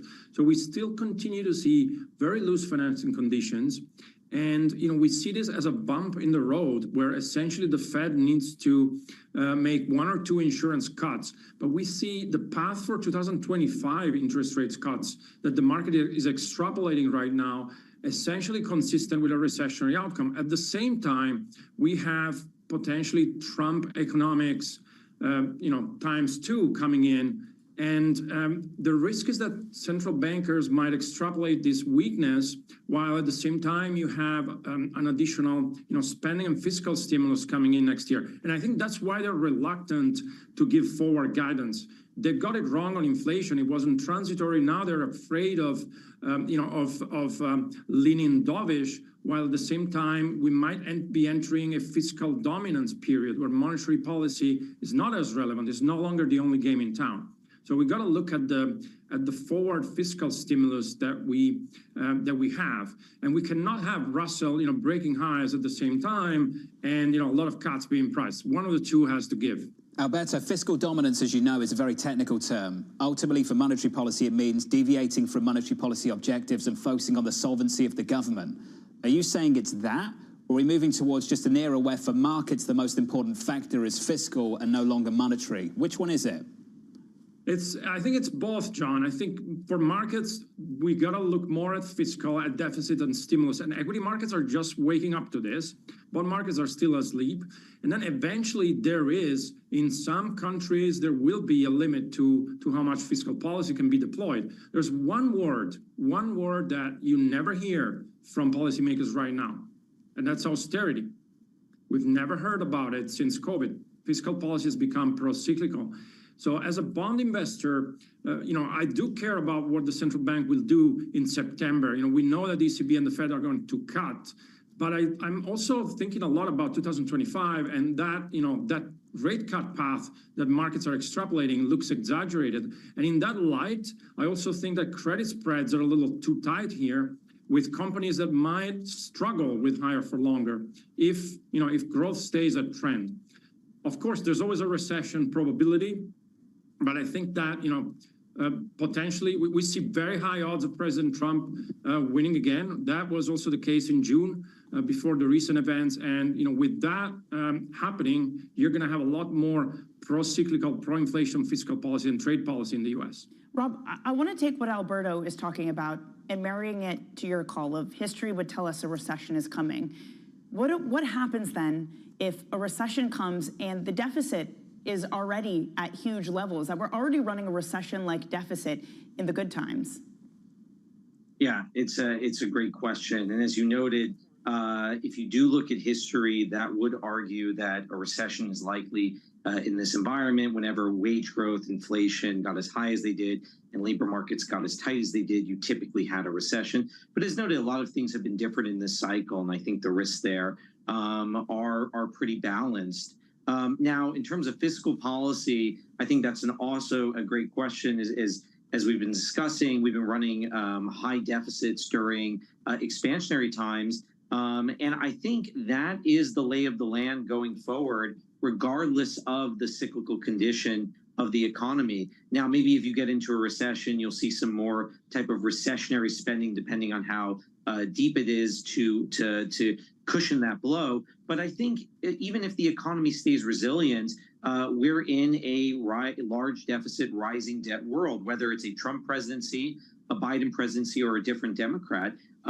It's likely going to happen until markets tell the U.S. government that they're not willing to absorb the debt. If you look at the Congressional Budget Office's baseline, you're looking at 5.5% of GDP deficits for the next decade. That compares to 3.5% pre-COVID, and that's based on current law. And I think there are a lot of risks to deficits to the upside under both types of administrations. So I really think, regardless if we're in a recession or a resilient economy, I think you're looking at large deficits for the foreseeable future. Rob, couldn't I say that resilient economy is a feature of the large deficits? All those economists who thought we were going to go into recession this year, when they backtracked on their call, they did so by saying it's because the Biden administration spent so much, that the IRA came in and it basically saved this economy. Is there not sort of a factor of maybe this economy stays afloat because of the deficits, because of the spending? I think the fiscal situation certainly has supported the economy throughout this cycle. And you've seen that specifically in certain types of data. You've seen, for example, manufacturing-related construction has risen fairly rapidly in recent years following the passage of the IRA. But that being said, I don't think it's predominantly fiscal that's been supporting the economy. When you look at major developed markets and you compare the growth in deficits in this cycle relative to where they were running pre-COVID, kind of a measure of the fiscal support to the economy, the U.S. does not stand out that drastically from most other developed markets, including those in Europe, where growth has been much weaker. So I think the fiscal has helped, but I really think there's something else going on within the U.S. that supported the economy, resilient demand for services, very strong consumer balance sheets, and willingness to draw down pandemic savings that consumers built up during that period. So I think fiscal's helped, but it's not been the be-all, end-all story for the U.S. Hey, Rob, we've got to leave it there. Rob Stocking of Citi. Alberto, we've got to do this again soon. We've got a lot to talk about. Alberto Gallo there of Andromeda Capital Management. Jobless claims coming in a little bit higher than expected. With an update on stories elsewhere, with your Bloomberg brief, here's Shahara Heques. Hi, John. An upside surprise on those jobless claims data. Initial claims for the past week came in at 243,000. The estimate was for 229,000, while continuing claims were the highest since November 2021. Claims data is prone to big weekly swings at this time of the year, but a weaker labor market could fuel the case for Fed rate cuts, with markets currently pricing in the first cut in September. The ECB kept rates on hold and offered no indication that it will move in September. Investors will now turn to President Christine Lagarde's news conference for clues on the central bank's path forward. The ECB statement saying it's not pre-committing to a particular rate path and, quote, domestic price pressures are still high, services inflation is elevated, and headline inflation is likely to remain above the target well into next year. And the Financial Times is reporting that Meta has explored a multi-billion-euro investment in eyewear group EssilorLuxottica, which is the company behind Ray-Ban sunglasses. It's the latest move from the Facebook owner to intensify its push to develop smart glasses. The first Ray-Ban Meta glasses were launched in 2021, but the newest generation launched back in October, sold more in a few months than the previous version did in 2 years, leading Meta to hold talks to deepen the collaboration.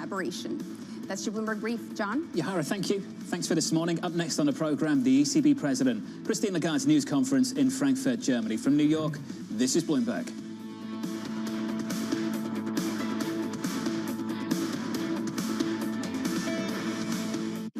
Names in tech are on Bloomberg. I don't like anthropomorphizing AI. I sort of believe it's a tool. It is got intelligence, if you want to give it that as moniker, but it's not the same intelligence that I have. Especially I'm afraid of whenever it's some kind of AI is speaking for me. I want to be myself, and I want to be the one speaking. I have AI myself. Yeah. Actual intelligence. This industry of producing intelligence is one of the greatest opportunities I've ever seen. Instead of instruction-driven computing, it's now intention-driven computing. There's been a lot of us who've been working in AI for a long time. It's great now to see other people using it and seeing what some of the challenges are. To stay ahead in tech, it has to be much more than just software. So you need long-term investments in science and research. You have an ecosystem of companies coming together. It's causing a new industrial revolution. Nobody covers technology like Bloomberg. Context changes everything. From the world of politics to the world of business. Every weekday on Bloomberg TV and radio, hosts Joe Matthew and Keely Lines deliver news, insight, and analysis from and about politics' biggest power players. The president has been clear that is non-negotiable. I mean, this is going to be an ugly, ugly year. Balance of Power live around the world every weekday, only on Bloomberg Television and Radio. Context changes everything.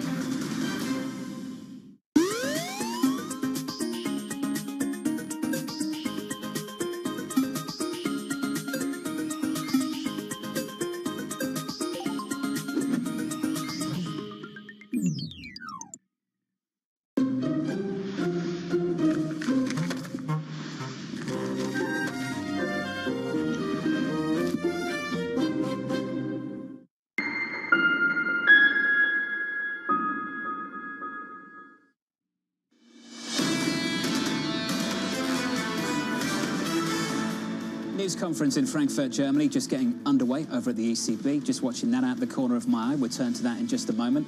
Let's get to the trading diary. This is what things look like today. Fed speak continues. We'll get Goolsby, Logan, Daly, and Bowman. We'll get Netflix earnings coming up a little bit later after the closing bell. Tonight, Donald Trump formally accepting the GOP nomination and delivering a speech rewritten, of course, after Saturday's assassination attempt. Then tomorrow, more Fed speak from Williams and Bostic. A little bit earlier this morning, the ECB saying domestic price pressures are still high, services inflation is still elevated, and headline inflation is likely to remain above the target well into next year. They did not make a move on interest rates at this meeting. They did at the last one when they reduced interest rates. The focus, rather like the Federal Reserve and Chairman Powell, is on September. At the July meeting, here's the ECB President, Christine Lagarde. To all of you.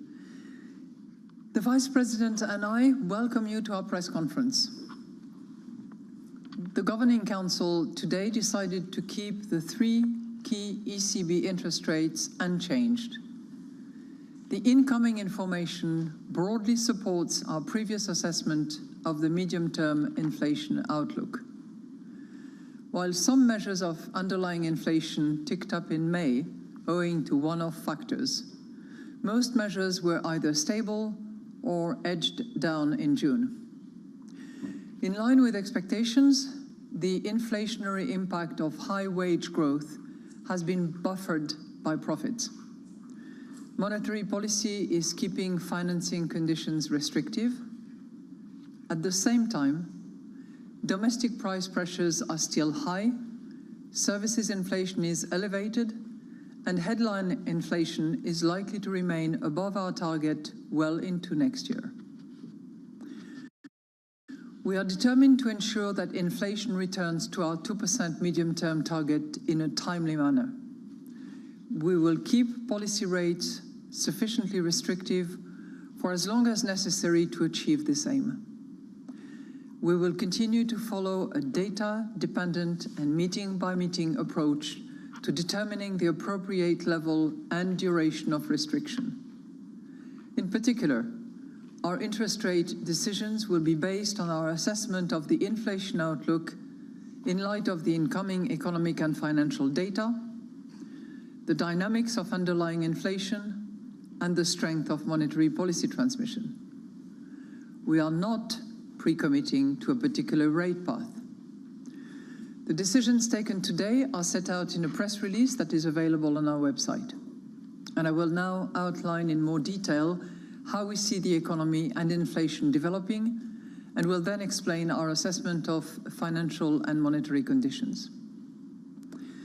So turning to the economic activity, the incoming information indicates that the euro area economy grew in the second quarter, but likely at a slower pace than in the first quarter. Services continue to lead the recovery, while industrial production and goods exports have been weak. Investment indicators point to muted growth in 2024 amid heightened uncertainty. Looking ahead, we expect the recovery to be supported by consumption, driven by the strengthening of real incomes resulting from lower inflation and higher nominal wages. Moreover, exports should pick up alongside a rise in global demand. Finally, monetary policy should exert less of a drag on demand over time. The labor market remains resilient. The unemployment rate was unchanged at 6.4% in May, remaining at its lowest level since the start of the euro. Employment, which grew by 0.3% in the first quarter, was supported by a further increase in the labor force, which expanded at the same rate. More jobs are likely to have been created in the second quarter, mainly in the services sector. Firms are gradually reducing their job postings, but from high levels. National fiscal and structural policies should aim at making the economy more productive and competitive, which would help to raise potential growth and reduce price pressures in the medium term. An effective, speedy and full implementation of the Next Generation EU programme, progress towards capital markets union, and the completion of banking union and a strengthening of the single market are key factors that would help foster innovation and increase investment in the green and digital transitions. We welcome the European Commission's recent guidance calling for EU member states to strengthen fiscal sustainability and the Eurogroup's statement on the fiscal stance for the euro area for 2025. Implementing the EU's revised economic governance framework fully and without delay will help governments bring down budget deficits and debt ratios on a sustained basis. Looking now at inflation. Annual inflation eased to 2.5% in June from 2.6% in May. Food prices went up by 2.4% in June, which is 0.2 percentage points less than in May, while energy prices remained essentially flat. Both goods price inflation and services price inflation were unchanged in June at 0.7% for goods and 4.1% for services. While some measures of underlying inflation ticked up in May owing to one-off factors, most measures were either stable or edged down in June. Domestic inflation remains high. Wages are still rising at an elevated rate, making up for the past period of high inflation. Higher nominal wages, alongside weak productivity, have added to unit labor cost growth, although it decelerated somewhat in the first quarter of this year. Owing to the staggered nature of wage adjustments and the large contribution of one-off payments, growth in labor cost will likely remain elevated over the near term. At the same time, recent data on compensation per employee have been in line with expectations, and the latest survey indicators signal that wage growth will moderate over the course of next year. Moreover, profits contracted in the first quarter, helping to offset the inflationary effects of higher unit labor cost, and survey evidence suggests that profits should continue to be dampened in the near term. Inflation is expected to fluctuate around current levels for the rest of this year, partly owing to energy-related base effects. It is then expected to decline towards our target over the second half of next year, owing to weaker growth and the fading impact of the past inflation surge. Measures of longer-term inflation expectations have remained broadly stable, with most standing at around 2%. Let's look at the risk assessment. The risks to economic growth are tilted to the downside. A weaker world economy or an escalation in trade tensions between major economies would weigh on euro area growth. Russia's unjustified war against Ukraine and the tragic conflict in the Middle East are major sources of geopolitical risk. This may result in firms and households becoming less confident about the future and global trade being disrupted. Growth could also be lower if the effects of monetary policy turn out stronger than expected. Growth could be higher if inflation comes down more quickly than expected and rising confidence and real incomes mean that spending increases by more than anticipated, or if the world economy grows more strongly than expected. Inflation could turn out higher than anticipated if wages or profits increase by more than expected. Upside risks to inflation also stem from the heightened geopolitical tensions, which could push energy prices and freight costs higher in the near term and disrupt global trade. Moreover, extreme weather events and the unfolding climate crisis more broadly could drive up food prices. By contrast, inflation may surprise on the downside if monetary policy dampens demand more than expected, or if the economic environment in the rest of the world worsens unexpectedly. Looking at financial and monetary conditions now. The policy rate cut in June has been transmitted smoothly to money market interest rates, while broader financial conditions have been somewhat volatile. Financing costs remain restrictive as our previous policy rate increases continue to work their way through the transmission chain. The average interest rate on new loans to firms edged down to 5.1% in May, while mortgage rates remained unchanged at 3.8%. Credit standards for loans remain tight. According to our latest bank lending survey, standards for lending to firms tightened slightly in the second quarter, while standards for mortgages eased moderately. Firms' demand for loans fell slightly, while households' demand for mortgages rose for the first time since early 2022. So overall, credit dynamics remain weak. Bank lending to firms and households grew at an annual rate of 0.3% in May, only marginally up from the previous month. The annual growth in broad money as measured by M3 rose to 1.6% in May from 1.3% in April. So in conclusion, the Governing Council today decided to keep the three key ECB interest rates unchanged.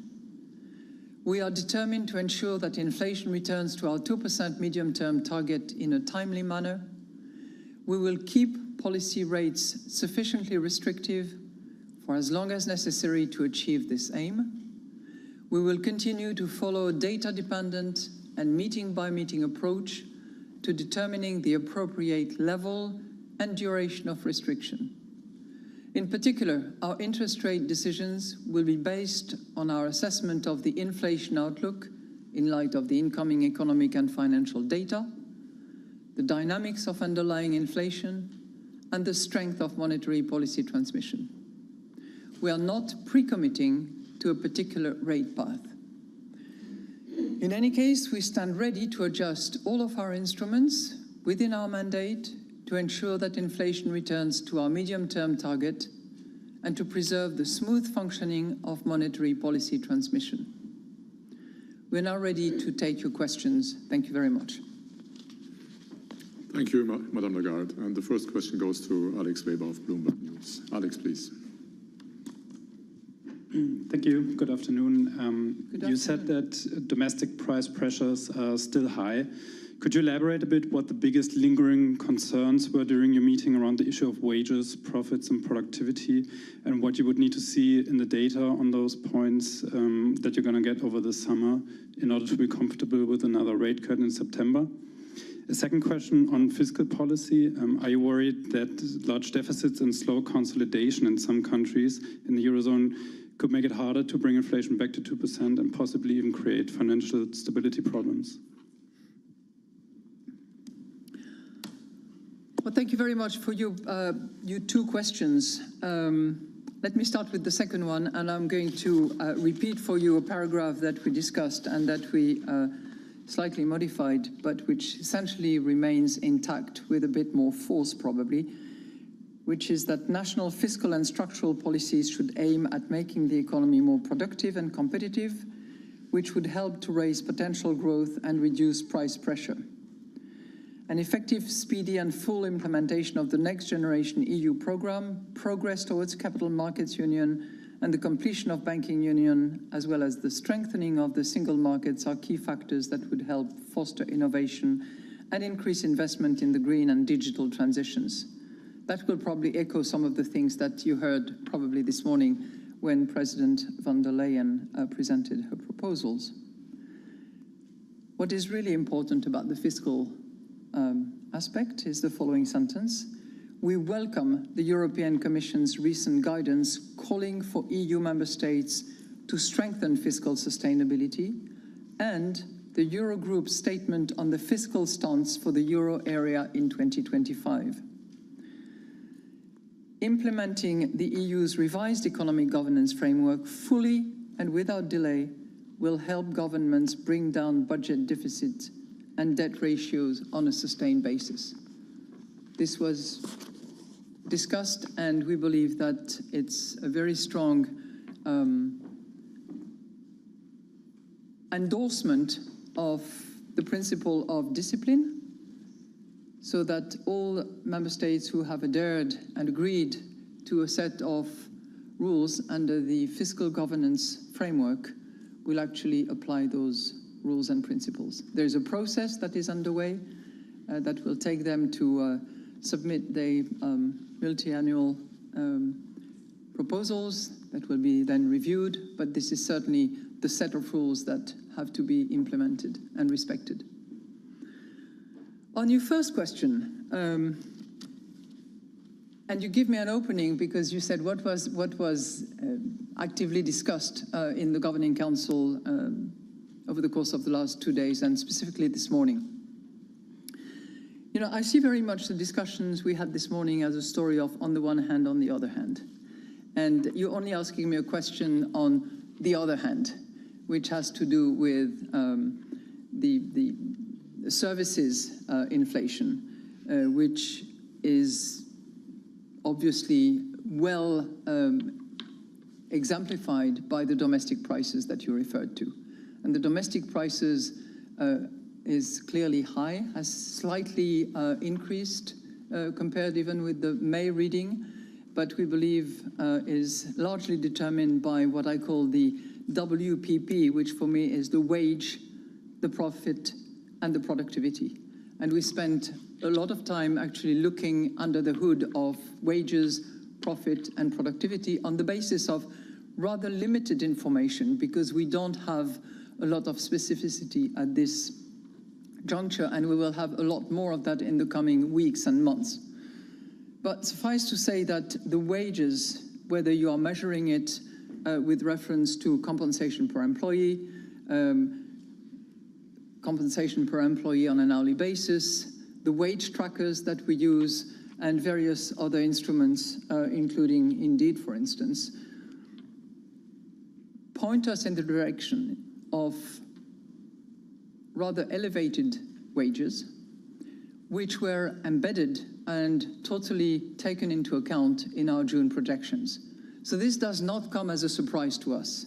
There is a very large component of catching up with inflation. So nominal wages increase significantly this year in order to compensate the loss of purchasing power that has been experienced by workers over the last couple of years.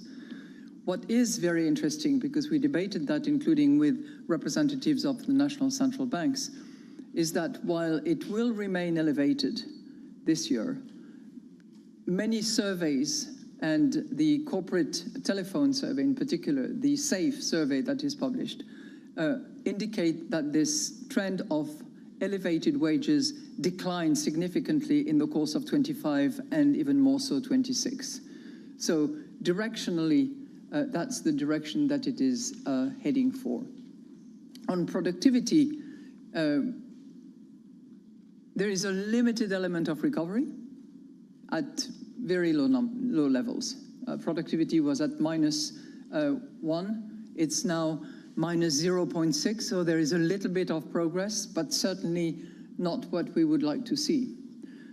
Our expectations is that with consumption picking up, with more demand, the recovery will strengthen, and that will raise productivity as hoarded employees will be asked to respond to the demand that is addressed to the goods production and service supplying sectors. So on that front, slight improvement in the month of June, and we hope to see more of that as demand picks up. On the third component, profits, it has reversed compared to what we observed in the last quarter of 23, meaning that unit profits are now down to negative territory when they were actually in positive territory in the last quarter of 23. So there has been absorption of the additional labor costs that resulted from the catch-up and from the drift in labor costs. So that's our analysis of domestic prices, but clearly it is high, and it's a component of prices that we try to observe very carefully. And that leads me to one word that you used. You used the word point. And for those of you who cared to listen or to read the speech that I gave in Sintra, I specifically referred to data dependency, which is something that was unanimously endorsed by the Governing Council today. But I also made very clear that data dependency did not mean data point dependency. So we applied that to wages, to other elements that we measured very carefully in the last weeks and that we looked at together in the last 2 days. Sorry, it was a bit long, but you addressed it from the other hand, so I had to cover a bit of ground. Thank you, Madame Lagarde. And the next question goes to Annette Weisbach of CNBC. Annette, please. Thank you. President Lagarde, I have a question on the September potential rate move. Provided everything stays like it is right now, so that the indicators coming in line with what you're expecting, are we going to see a rate cut in September? Second question would be on what we are currently hearing from the United States, a possibility of higher tariffs and more trade tension. Is that something you are discussing in the Governing Council as also in terms of reinflationary effects? Thank you. Thank you so much for your two questions. you know, the decision that was taken this morning was a unanimous decision. But what was equally unanimously determined was the fact that we were determined to be data dependent, to decide meeting by meeting, and not to have any predetermined rate path. So the question of September and what we do in September is wide open and will be determined on the basis of all the data that we will be receiving. Obviously, our projection from June will be a point of reference, but the projection of September plus all the other elements that we will be receiving will be taken into account to decide what we do in September. But there is no predetermined path, and that was very strongly endorsed by the Governing Council. The issue of tariffs that you mentioned, that's an important aspect, and we will have internal discussions within the Governing Council about the risk resulting from segmentation, fragmentation, and obviously the tariff increases that are flagged, either as to be maintained or to be increased, come into the picture. And that is particularly important given that export is one of the engines of the recovery as we flagged it. It's consumption, first and foremost, driven by the increased purchasing power resulting from nominal salary increases and reduced inflation. But it's also an increase in trade, as a result of which export out of Europe to the rest of the world would matter. And this is an area where we will be attentive, of course, to whatever political decisions are made by whoever in the future. Thank you, Madame Lagarde. And the next question goes to Francesco Canepa of Reuters. Francesco, please. Thank you very much, Wolfgang. So my first question is, you said that the decision was unanimous. Did you discuss, or did anyone even want to discuss the prospect and the merits of a rate cut today? And the second question is whether you feel more or less confident about inflation hitting target in the second half of 2025 than you were 6 weeks ago. So on your first question, you all know how those Governing Council work. We do a lot of debate and discussion, and we present views in the course of Wednesday, and on Thursday morning a proposal is put forward by our Chief Economist, Philip Lane, and then each and every Governing Council member says whether he supports or doesn't support the proposal by our Chief Economist, Philip Lane. And on this occasion, everyone was supportive of the decision proposed by Philip Lane. And as I said, it encompasses the 3 rate cuts unchanged, and the meeting by meeting data dependency, and no predetermined rate path going forward. Excuse me. Now, you pointed to the issue of confidence, and we were not the only central bank in the world to have referred to the need to be sufficiently confident about the inflation path and the disinflationary process. I think we are at a stage where, with additional data, not data point, additional data that will take multiple avenues and forms, and that we will dissect in great details in the weeks and months to come. So with additional data, if that data actually confirms the inflationary, the disinflationary process that is at work at the moment, it will reinforce our confidence. And we shall see.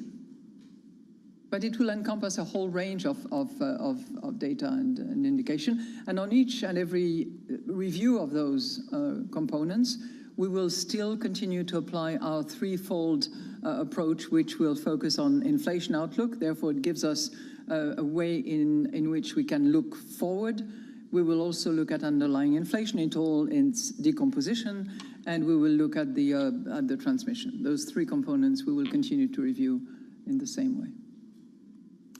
Thank you, Madame Lagarde. And the next question goes to Jean-Philippe Lacour of AFP. Jean-Philippe, please. Thank you, Wolfgang. Mrs. Lagarde, bonjour. Bonjour, c'est agréable de vous voir en vrai. Ah, merci. Sorry for the Presque aussi English bronzé que speakers. vous, mais pas encore. Mrs. von der Leyen was today elected for a new mandate of 5 years, and saw clarity in Brussels, but still politically a big fog in Paris, where we are far to see a kind of exercise of synchronized swimming, if I can make a metaphor that you may appreciate or not.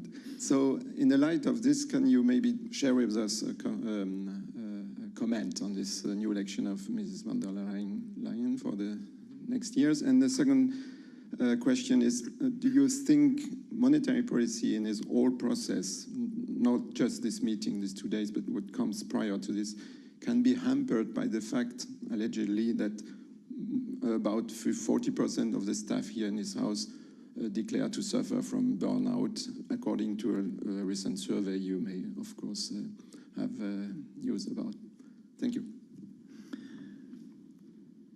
So in my old synchronized swimming days, the coach used to say, you have the choice. You swim or you sink.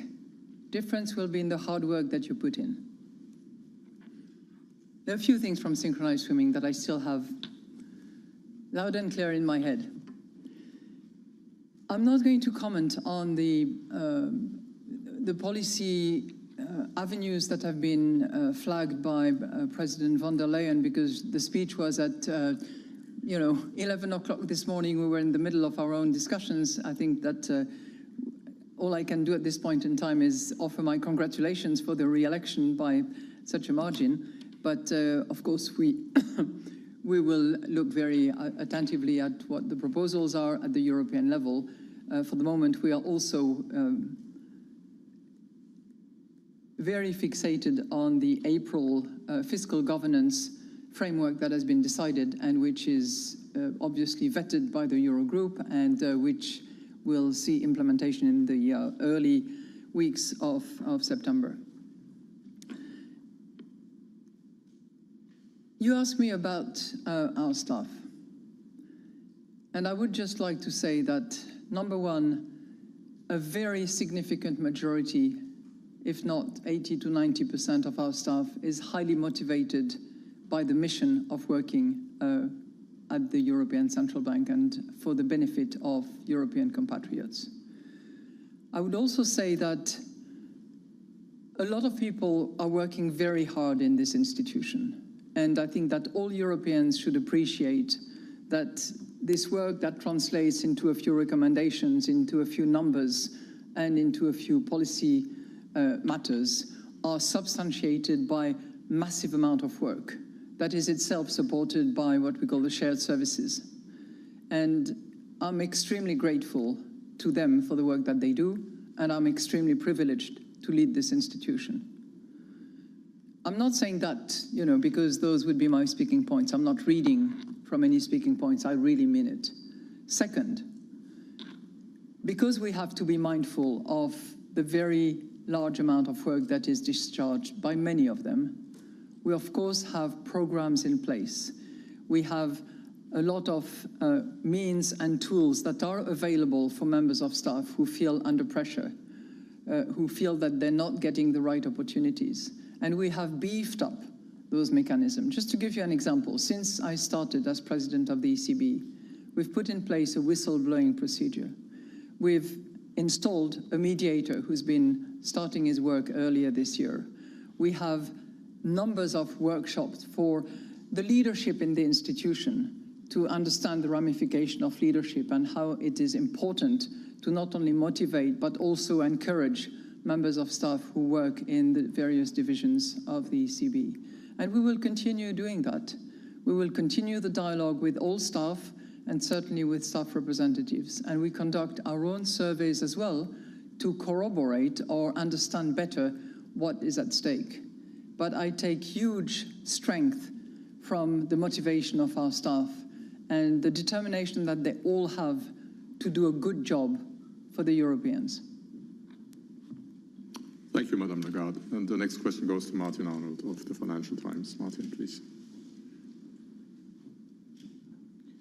Thank you, Madame Lagarde. Two questions from me, if I may. Firstly, how much do you think the ECB will need to slow the economy and slow demand if wage growth does not moderate, as you've forecast that it will? And secondly, given that Donald Trump is now leading in the polls ahead of November's presidential election in the US, what do you think that if he wins, that could mean for both inflation but also growth in Europe? Thank you. Thank you very much, Martin. On the second question, I'm not going to speculate on political development, particularly as election processes are underway and sometimes under dramatic circumstances. Of course, we have to take into account the consequences of, for instance, the increase in tariffs or policies that are determined outside of the euro area by any country with which we have either strong trade or financial links. And obviously, given the size of the US financial markets in particular, the developments taking place in the United States will be very carefully assessed to see what consequences it might have on the European Union and on the euro area in particular.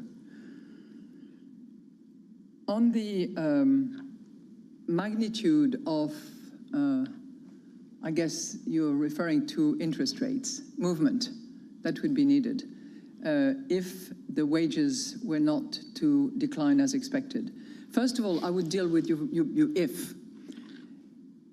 You know, it's obviously a domain where we dig and we research and we try to find as much evidence, surveys, assessments as possible. And we do that with all national central banks, but we do that also on the basis of our corporate telephone survey, on the basis of all the numbers that are reported by Eurostat, on the basis of the wage trackers, and honestly, on the basis of everything that we see, the direction in 25 and in 26 is downward. And it's pretty, it's not basic because none of that is basic, and a lot of developments have not had a lot of historical previous examples. But there was a period of 2 years of very high inflation because of the way in which employment relationships are organized in Europe. There was an element of catch-up. And because of the staggered determination of collective bargaining agreement, annual, biannual, triannual negotiations, the deferred impact of inflation is taking place now. The highest numbers that you have are in 24. Whether you look at wholesale, retail, public sector, private sector, it's in 24 that the impact is the heaviest. And the catch-up, once completed, will return the employment relationship and the collective bargaining agreement process to a more normal path. And if I'm to believe what our national central banks see in their respective numbers in the 20 member states, they see a return to numbers that are perfectly compatible with our target of 2% in the course of 25, and even more so in the first part of 26. So I'm not going to entertain the hypothesis where all that would be wrong, because there's too much corroboration of our assumptions and too much by way of both model-driven but also empirically determined understanding of what is going to happen. Now, we might be wrong. And if we are wrong, we will do what we normally do. We reassess on the basis of the data, and we take the decision, and we continue to be restrictive, more restrictive if it was necessary, so that we can return to our target in a timely manner. And that is the invariable in any of our reasoning. Return to target 2% in a timely manner. Thank you, Madame Lagarde. The next question goes to Isabella Bufacchi of Il Sole 24 Ore. Isabella, please. Good afternoon. Thank you for the opportunity. President Lagarde, I have two questions. The first question is on the decisions. And I go back to a sentence that is written, domestic price pressures are still high, services inflation is elevated, and headline inflation is likely to remain above the target well into next year. So this is not totally new, but it gives us a very good idea why you didn't cut rates today. Looking forward, without pre-committing, is anything that in here we should look at to give us some hints that a cut will come? So what has to change in a way to reassure people, citizens, that anyway we are on this trajectory of rate cuts? And if I may, my second question is if I can go back to, you already commented the Euro area bank lending survey, but if you can say a little bit more, because you said credit is weak, and is it too weak? Is normalization in financing conditions too weak, as you are in restrictive territory? And I have the feeling you will keep on staying on restrictive territory for quite a while. Well, that's what we say very clearly in the monetary policy statement, that we will stay in restrictive territory as long as is necessary to reach our 2% target. And that is clearly the case. And we are not at target, and there's time to be had before we get to target. Your first question: what should you look at? Which means also what should we look at to confirm or reinforce our confidence that we are on that disinflationary path, and that it remains broadly on track and pointing in the right direction. We must look at all components of data, all measurements, all indicators that will be coming in the next weeks and months. So this is going to be a process. I'm not suggesting that we're going to stop in September and not look and continue to look further. But it's clear that between now and September, we will be receiving a lot of information, whether it's GDP, whether it's inflation reading, whether it is wage and profit decomposition. There will be, and much more. I'm overly simplistic in that enumeration.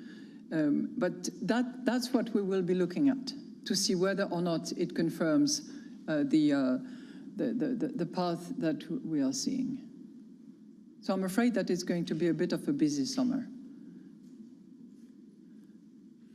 Thank you, Madam. No, you asked me a second question, because you asked me about the bank lending survey. So allow me to distinguish in terms of credit, because there's a slight difference between corporate on the one hand, household on the other one. So on the corporate front, rates have gone down. I think it's at 5.1, which is 7 basis points lower than where it was. But on the other hand, the credit demand has been extremely low on the part of corporates. And when you decompose their demand, it's largely for the short term, and there is redemption for longer term credits by the corporate. On the other hand, when you look at mortgages, the rate is the same, 3.8%, but there is, and that's the first time in many months, there is an increase in the mortgage demand, as indicated by the bank lending survey. So it's a bit of a story of two sides, and obviously we would like to see a bit more on the corporate side, because that would mean more investment, which is obviously a prelude to continued recovery going forward. Thank you. And the next question goes to Marta Villar of Negocios TV. Marta, please. Thank you very much. For President Lagarde, in the last press conference, you said that there was a strong likelihood we were in a dialing back process. Would you say this likelihood is stronger now? And for the Vice President, what is your view on the current absence of a new governor in the Bank of Spain? Do you see us getting to September with no appointment yet? Thank you very much. Well, on your first question of the strong likelihood of dialing back, we clearly dialed back in June, and that's when we decided the 25 basis points cut. As you have noted, on the occasion of this monetary policy governing council, we decided to hold the three rates because, of the reason that I've mentioned, while we are on that disinflationary track, at the same time, the domestic price pressures remain high, and the interconnection between wage, profit, and productivity can really constitute uncertainty around that path. So it's the story of on the one hand, on the other hand, which leads us to not make any decision on the occasion of this meeting. And for future meetings, it will be a matter of observing the data, analyzing the data, and determining whether or not we are reinforced in our confidence that we are on the path. Mr. Vice President, you have the rest of the question. Good afternoon. Well, today the Banco de España was represented by the Deputy Governor of the Banco de España, Margarita Delgado, and I would even say that well represented by Margarita Delgado. She made her points, and it was part of the unanimous decision that the President referred to.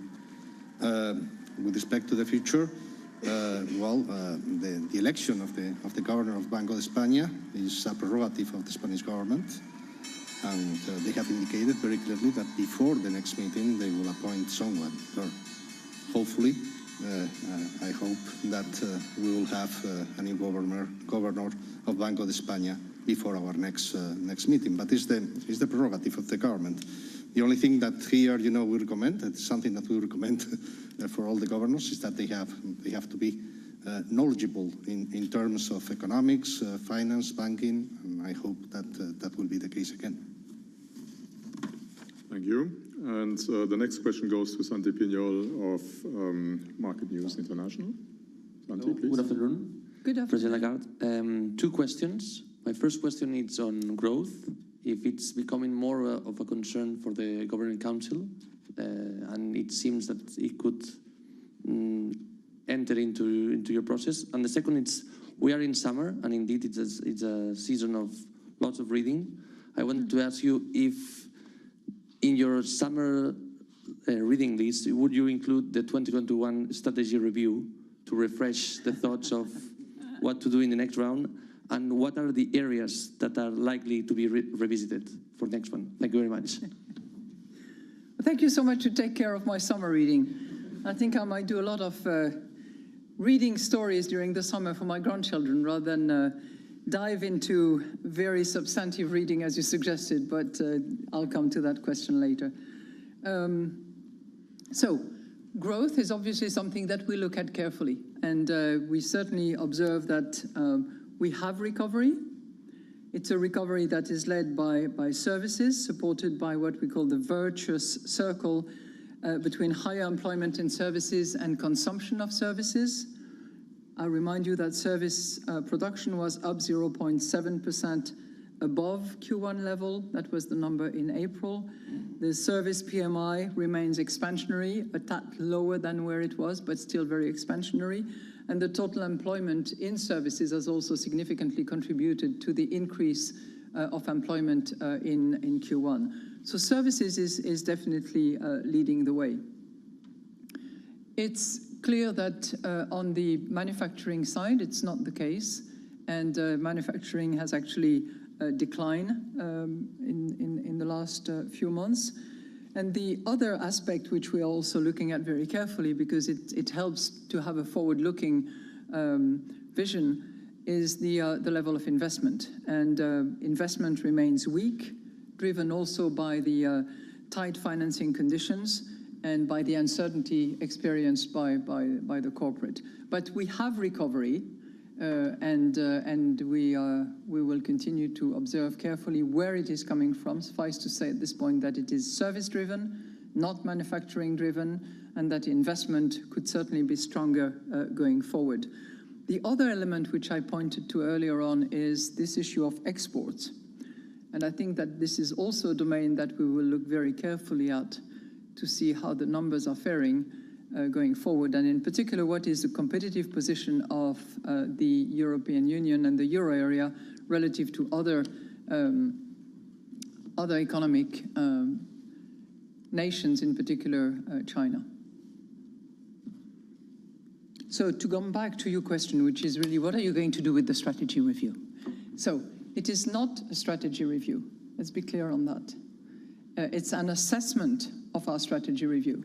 The strategy review that we conducted back in 2020, 2021 was a massive exercise that we conducted after, I forgot whether it was 14 or 18 years of no strategy and no strategy review. So it required that we really, as I said at the time, we turned every stone and we looked at everything that we use, that we decide, how we decide it, how we communicate it, and we will assess what has been achieved, where we have been short, where we can improve, and that will be not the lengthy process that we had, but a shorter process. It will start reasonably soon, and you should expect outcome in the second half of 25. And we have deliberately excluded any discussion concerning the symmetric 2% medium term, so the inflation target will not be debated. It can be debated, in the future by a future president of the ECB, but not on my watch. And the other item that also we will exclude is the discussion of the dot plots, given the experience that some of my colleagues have had of this element. Thank you. And the last question goes to Anna Karismo of the Finnish daily Yle. Anna, please. The Finnish Broadcasting Company. Thank you. Thank you for the opportunity. The inflation is running at very different paces in different EU countries. For instance, in Finland and in Italy, the annual rate is under 1%. And actually, we would need a rate cut.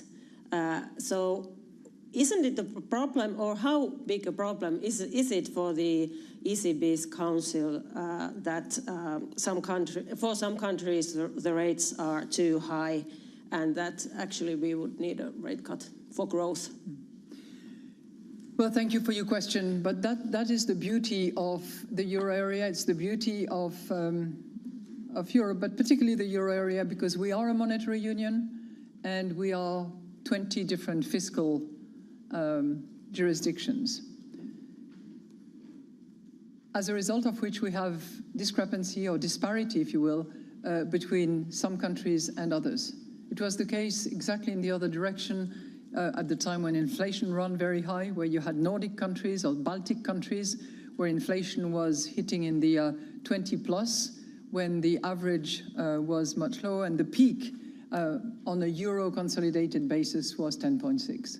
So this is the reality that we have, and we have to deal with it. I have to tell you that each and every governor, when he or she walks in the governing council room, is a member of the governing council and not the representative of his or her country.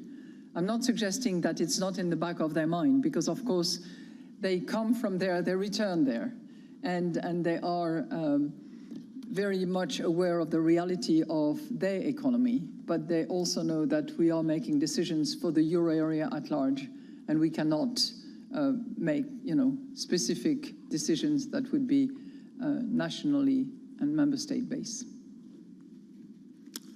Thank you. That brings our press conference to an end. We will be back here on... All right, that was ECB President Christine Lagarde speaking in Frankfurt. The bank did not move the level of the deposit rate, which it cut in June, but said it's watching the data, not the points, but the broader data, and that the question of what to do in September is wide open, to quote Madame Lagarde. Let's get over to Bloomberg's Lizzie Burden at the ECB in Frankfurt. Lizzie? Yeah, Matt, September wide open, very much a live meeting, even if they didn't cut today. As expected, a unanimous decision, but caution very much the watchword here in Frankfurt from Madame Lagarde just there. I just want to take you back to the April guidance around that decision. They said basically if conditions were right, it would be appropriate to cut in future. And then in June, despite cutting, they said that they'd continue to follow a data-dependent meeting-by-meeting approach. Well, today, Matt, they've stuck to that language, copied and pasted it, and added a line. They've said that they're not committing to a particular path on rates. So they're not reintroducing the easing bias here. This is a Christine Lagarde, I would venture to say, who's been somewhat burned from the experience of over-telegraphing that June cut. But for hints, you heard our colleague Alex Weber prodding her to ask, what's it going to take to get this September cut? And she replied, domestic inflation is clearly high, but they've got limited information now. You've got to think what they'll have by September. They'll have 2 more CPI prints, data on wages and productivity. They'll know what the Fed's going to be doing, and the French politics will have shaken out, perhaps. So they also will know, she says, they know already that wage growth is moving in the right direction, and growth risks are tilted to the downside. So from all of this, I have to say, Matt, the markets aren't buying the caution. You've got traders pricing an 80% chance of a September cut now. It's a dovish reaction despite treading a careful line. Exactly, a dovish reaction. Even as the ECB tries to maintain optionality here. Our thanks, of course, to Bloomberg's Lizzie Burden at the ECB in Frankfurt. Meanwhile, you take a look at U.S. markets. Of course, we opened about 9 minutes ago, and we're rebounding from yesterday's losses. You can see the S&P 500 up about 0.3%. Big tech is your big winner today so far. The NASDAQ 100 up about 0.6%. Of course, we saw a 3% wipeout yesterday when it came to that index, so a little bit of a relief rally here. And the Russell 2000 also falling yesterday, also seeing a little bit of green today, up about 0.1%. Now, one stock to watch at the open, that is Domino's, falling after reporting weaker than expected sales growth. That's despite discounts and new product launches such as New York style pizza. But Sonali, shares down currently about 12%. Katie, I'm also keeping an eye on D.R. Horton. Shares of the home builder are slipping as high mortgage rates continue to put pressure on orders in the entry-level market. But D.H. Horton now actually slipping into positive territory, now up about 7.6%, really bucking the trend here that was before market. And United Airlines bouncing back this morning after an earnings miss sent shares lower yesterday. Let's take a closer look at the travel sector with Bloomberg's Abigail Doolittle. Abby? Well, in fact, Matt, we do have the shares of United Airlines sort of all over the map. They had been up 5% at the highs and then down on the day. I'm not sure where they are on an intraday basis, but investors really trying to digest mixed results. On the earnings side, the adjusted earnings for the second quarter beat by about 5%, but the earnings guide for this current quarter well below the estimate of $3.38, a miss by as much as 19% potentially. They are saying what Delta said, which is the discount airlines are causing them to have to discount as well. But I would also suggest that maybe investors, or excuse me, consumers, investors too, maybe paring back a little bit from the quote-unquote revenge travel. In addition, inflation. Let's take a look at one more factor, though, that was not discussed, and that is oil. This is a year-to-date chart of, in white, we're looking at the S&P 500 airline and travel sector. In orange, we're looking at oil, and you can see that for much of the year that the airlines were absorbing higher oil. Well, that's simply not the case more recently. There's about a 10% spread. So I would suggest we keep our eyes on oil, the direction of oil, for more of a tell on what could be ahead for airlines. All right, Abigail Doolittle, thank you so much. Let's also talk about NVIDIA because shares are bouncing back this morning after selling off the last couple of days, currently up about 2% or so. And joining us now with more is Andrew Sliman. He is Senior Portfolio Manager and Head of Applied Equity Advisors at Morgan Stanley Investment Management. So NVIDIA, Andrew, of course, it's down about 11% since July 10th or so. And it sounds like you're saying that this is a buying opportunity. Well, I think Taiwan Semiconductor in their stellar report last night reminded investors that fundamentals are very, very strong. There's always going to be, kind of noise around it, but at the end of the day, fundamentals went out, and I think NVIDIA was massively bought up in May into mid-June. We've had a 14% correction in the stock. I'm not putting my finger and saying this is the low, but these are the opportunities you want to take advantage of to accumulate companies, that are doing well. And I look back to last summer, and we started buying NVIDIA back then, and the stock basically traded flat to lower through the summer before it took off. And I think this is an opportunity to begin to increase exposure if you don't have it or if you've pared it back previously. The concern, Andrew, yesterday was the Biden administration floating the possibility of using the foreign direct product rule to curtail chip sales or equipment sales into China. That's what hit really the whole sector. Do you see NVIDIA as susceptible to issues if that happens? And do you see any likelihood that the Biden administration is going to actually do that? Well, I mean, Matt, keep in mind, NVIDIA's chips are sold out. They can't produce enough chips. They don't need to sell into China. They've got a client base that is falling all over themselves trying to get hold of chips. So I don't think China's sales is the determinant of NVIDIA if that was to close. I think there's other risks for NVIDIA, like their big clients stop buying. That would be a big risk, but I don't think China is the real issue for NVIDIA. Is Taiwan a risk, Andrew? Because NVIDIA chips are actually made in the People's Republic of China, right? 95% of advanced chips are made by Taiwan Semiconductor, 90 to 95%. Unless you want to go back to using just your iPhone, 8, whatever, 10, that's an issue. So again, I think it is a extremely important company as AI advances forward. Andrew, we understand you like NVIDIA, but what about the rest of the large cap tech names? What else do you like headed into earnings season? And does anything start to still look too expensive to you on a multiples level here? I understand that you do see earnings growth for a lot of these names, but what's best to stay invested in at this juncture? Right. So last year when we started buying NVIDIA, people said, well, it's expensive. It's trading at 40 times forward earnings. That's expensive.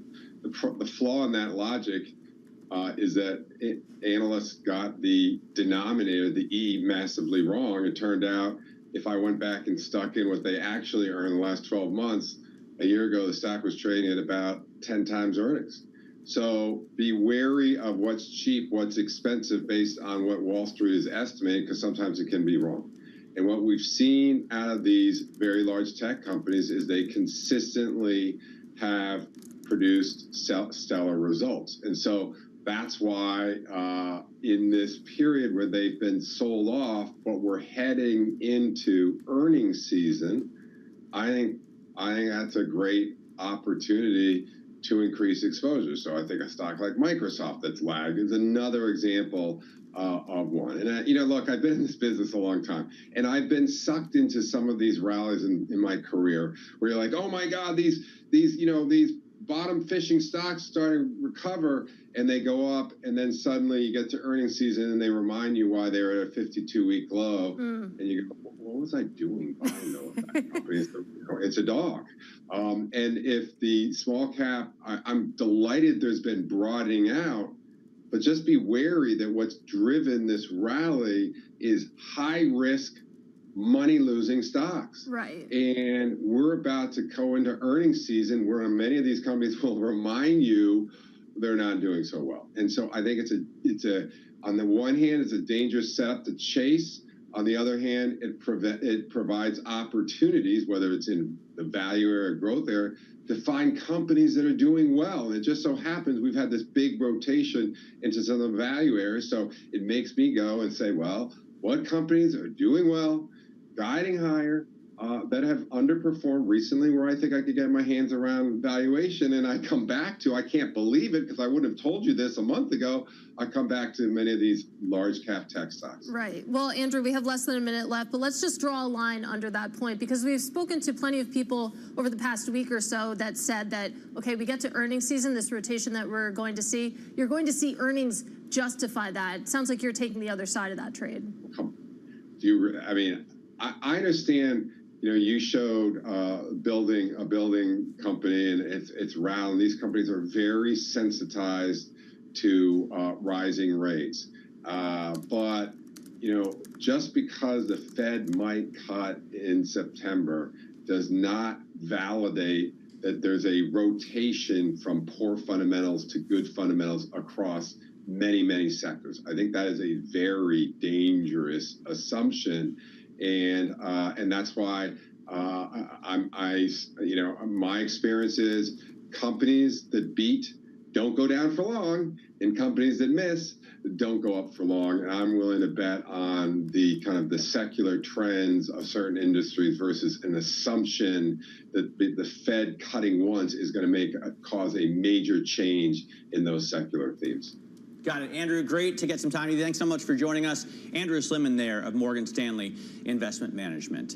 Now, this is Bloomberg Open Interest. Let's get a quick check on what's going on in stocks. Right now, you can see the S&P 500, 18 minutes into the session, up about 0.2%. The NASDAQ a little higher as those big cap tech stocks bounce back. But it's not hurting the small caps. The Russell is also in the green. Katie? All right, it's time now for some of our top calls. The analyst action in focus this morning. And first up, Morgan Stanley upgrading the gap to overweight. The analyst cites confidence in the new management strategy and sees positive potential for earnings revisions this year and beyond. Next up, Citi raising VF Corp, the apparel and footwear company behind Vans and North Face, to a buy. The analyst says that the sale of its Supreme brand removed an overhang from the stock. And one stock we're watching this morning is Blackstone, the company reporting earnings that missed on profit estimates, weighed down by the firm's real estate arm. I spoke with President and COO John Gray earlier on the quarter. We think it was another strong quarter because the forward indicators for the business were so positive. We were super active deploying capital in the quarter, $53 billion invested or committed, which is the busiest quarter for us in 2 years, and we raised nearly $40 billion. What I would say as it relates to the property sector, healing of a market that's been under pressure takes a bit of time. As you'll recall, back at the beginning of the year on our Q4 earnings call, and I think on your program, I said that I thought real estate was bottoming and that we would deploy a bunch of capital. And that's exactly what happened. What we've seen in the Green Street property report is that asset values have basically bottomed. They've begun to rise a little bit. We've also went out and deployed more than $15 billion in real estate. And so we're in that process that feels like the global financial crisis. I would say as an exception, by the way, the office market is going to take longer to heal because of the big vacancies. But if you went back then, what we saw was we deployed a lot of capital after the crisis, and then markets start to come back and you exit. So it takes a little bit of time, but certainly cost of capital coming down, borrowing costs have come down a bunch in real estate. If you were borrowing back in the fall, would have cost you maybe 8% for a real estate loan. Today, maybe less than 6%. 10-year treasuries have come down, the CMBS market's reopened. So we just view this as a process. It takes a bit of time, but the healing has begun. And with that, you'll see more transaction activity, certainly as you get later in this year and into next year. So it doesn't happen overnight, but there are some positive signs for sure. Personal question for you. I know there are differing politics inside of Blackstone, of course, but you yourself have been a large Democratic donor, have supported President Joe Biden in the past. There are now increasing calls for him to step down from the presidential race, hand the baton off, perhaps. How do you feel? Well, the president is a good man. He has been a wonderful public servant. And like Speaker Pelosi said, he's gotten the votes in the Democratic primary. This is his decision. But I would hope he considers the really extreme physical toll of this business, of this job, I should say, over the next 4.5 years. And so, again, his call, but it is a very challenging physical job. Are you looking to support Kamala Harris instead? I'm going to wait and see what happens here on the Democratic side. I am a Democrat, but I'm going to let the process play out. If Trump were to take the office after the November election, what would be the biggest change you think to the economy and markets? Well, I think there would be a couple of them. Regulatory change could be pretty significant, particularly in the area of M&A and antitrust, which has made deal making a bit more challenging. I think on the energy side, the approach towards hydrocarbons and drilling would change pretty significantly. I still think renewables are a key part of the mix. We've got a real need for power. If you think about it in this country, power demand the last decade or so has been flat. It's now projected to be up 40%. Part of that is digital infrastructure. Part of that is this manufacturing resurgence that we've seen. So I think we'll see a change in energy policy. And then you talked about it. We could see a different environment for tariffs. You know, if you think about the election cycle and what we have seen so far, do you have any concerns as a business leader about unrest in this country? You know, I have a lot of confidence in this country. We have an incredible Madisonian system. We have so many patriotic people who are Republicans or independents or Democrats. I think most people want to see economic prosperity, want their children to have better lives, want the country to be safe and secure, there to be freedoms. I really believe ultimately, even though there's a lot more friction, social media, I think makes it tougher. I actually think people's goals are similar, and I think we'll find a way to get through this. The events of the last couple of weeks, particularly the assassination attempt, was very disturbing. There's no place for that in our country. And I really think we'll find a way to move forward. I have a lot of confidence in this country, and I know our firm does as well. That was my conversation with Blackstone President and COO John Gray a little earlier this morning. And guys, a couple of other things that he said to me, of course, spoke a lot about the geopolitical landscape, but also was very sanguine about the interest rate path, believes that election risk really won't wipe away the opportunity for the end of the year as interest rates decline and perhaps deal making starts to come back at a faster pace. Blackstone deployed as much as they have in 2 years in the second quarter. So they're putting money to work. Now selling is going to be the big question. Yeah, if you take a look at the shares, I was actually just checking BX stock. It's at the highest level since 2022. You take a look over the past year or so. I mean, shareholders are clearly hearing what they have to say, liking it, even though if you take a look at just the overall earnings headline, what they reported today, the profit did miss estimates. I thought it was also interesting that he said the regulatory changes could be significant, and that could affect so many different industries, but Wall Street for sure.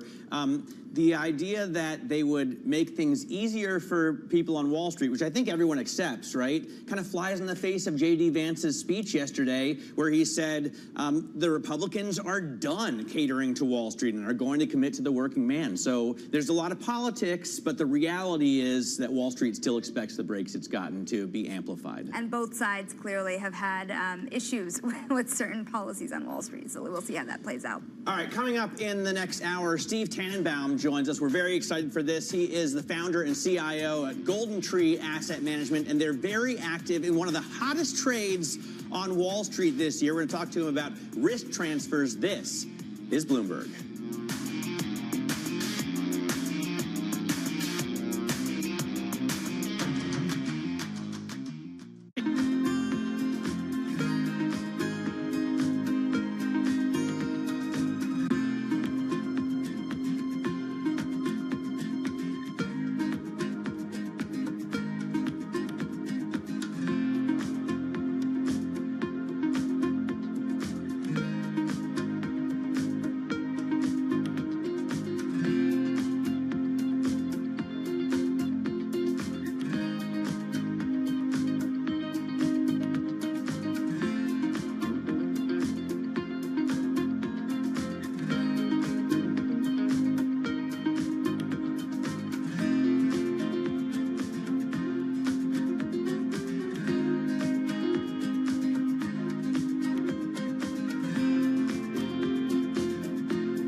Do you feel like this age of abundance over the last few years of just how much was being made? For my personal taste, I am thrilled at what I get to find every night if I have time to look for something. So I personally don't think too much was made. I think the customer will tell us when there's too much made and they won't watch things. And I think part of the misalignment I talked about before is imagine if things didn't get picked up or movies didn't get made that people didn't watch or go to see. That's how it used to be. The customer decided.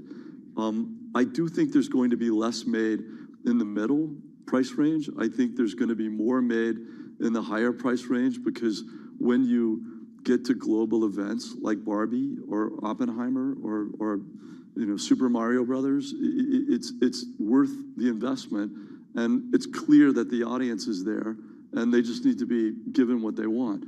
The middle, which ends up quickly on one of the services in a way that we're watching movies that we don't know how they got made or when they got made and all of that, I think that will probably be curated better, and I hope there's more inexpensive things that give more people the chance to express themselves and have their work seen.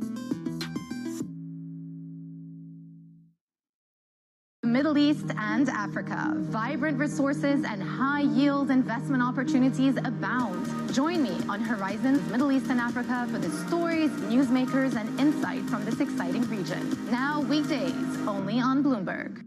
Get your fixed income fix. Watch Bloomberg Real Yield every Friday right here on Bloomberg. Context changes everything.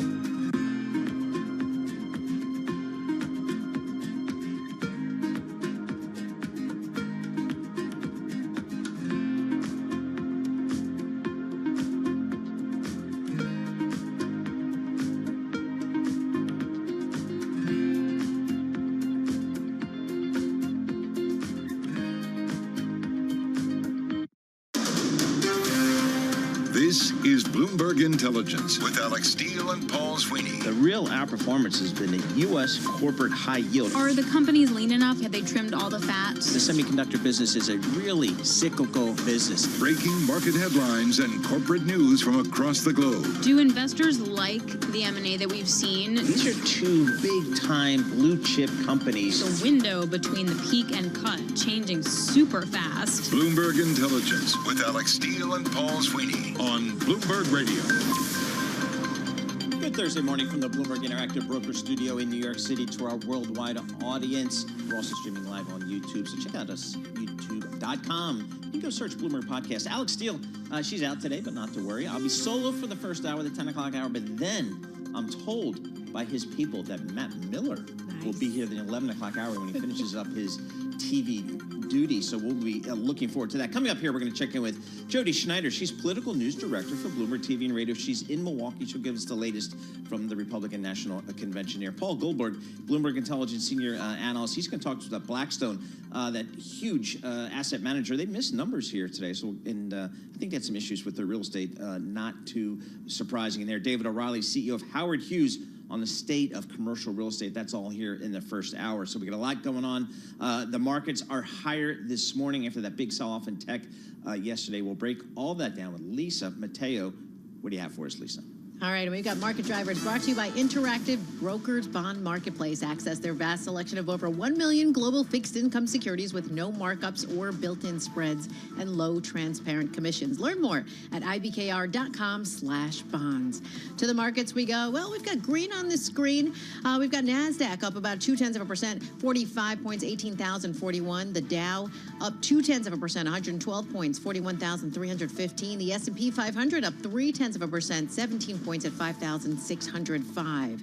Now, of course, the latest weekly jobless claims, we've also had that, more economic data. That actually jumped the most since early May. Continuing claims, they were the highest in more than 2.5 years. Initial claims, they increased by 20,000 to 243,000.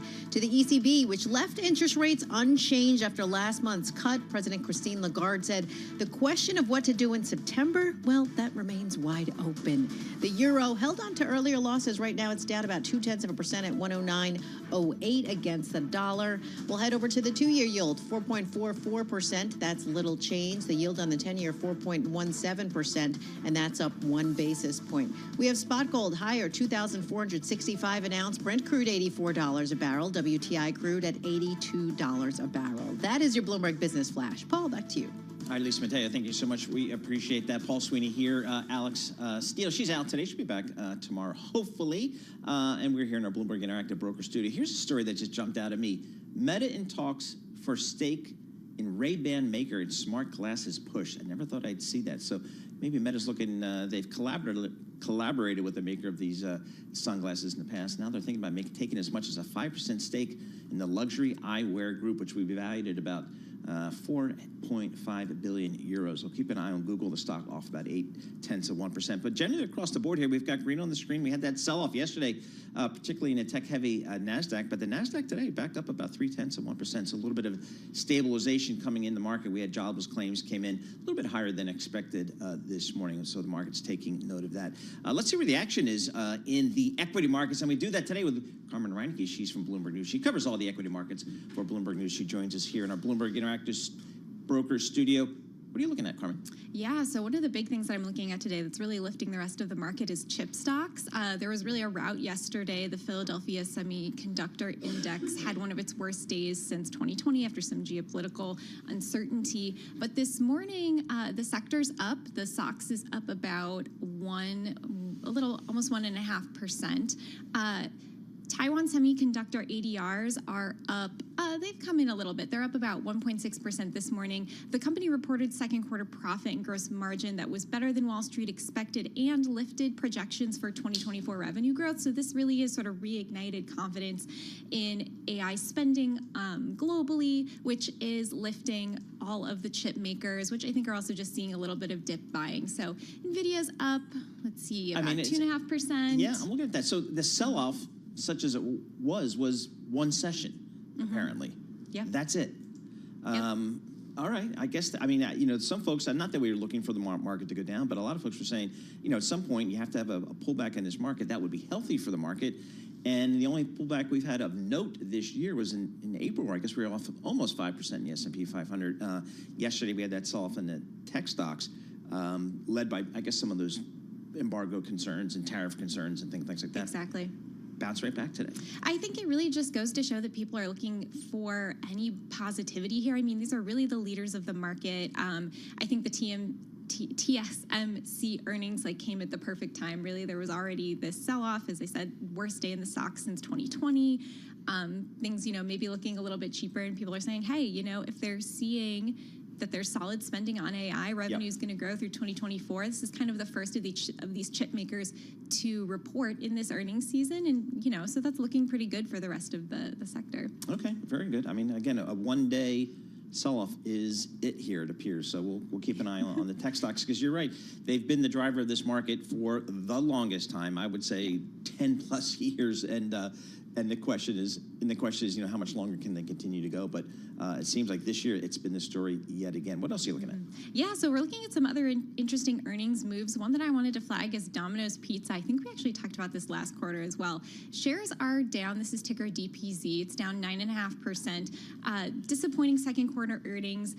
Discounts, new products, they're not attracting people to come eat at Domino's. The other thing that's interesting here, so the stores, or the company, said that they're suspending a long-term store growth guidance. Basically, they wanted to have 1,100 net stores after one of their biggest franchisors based in Australia said that it's closing 80 stores in Japan and cutting 10 to 20 stores in France. So that, obviously it's not positive going forward for Domino's, and it was already sort of a chain that was struggling a little bit to kind of turn it around and attract diners. But if you don't go to Domino's, where do you go? What's the next thing in the food chain? I mean, if you're not going, we've seen some weaker results from some of the fast food chains, the McDonald's of the world, talking about going to more aggressive pricing. But boy, so I guess that, obviously it just coincides with a lot of the economic data we've had, which is the lower end of the consumer is in fact struggling more than others. And you see it in the results of some of these fast food, casual dining, and Domino's. Totally, and I think on the sort of the flip side, the sort of mid-tier to higher tier ones are doing a little bit better. So we're seeing, if you look at shares of Costco this year, doing really well, a more mid-range to higher range customer than some of the other, Five Below. All right, what else? The other thing that I'm looking at today is D.R. Horton. So this is a home builder. It's up about 11% right now. This is it's hit an intraday high. It's on track for its highest close on record.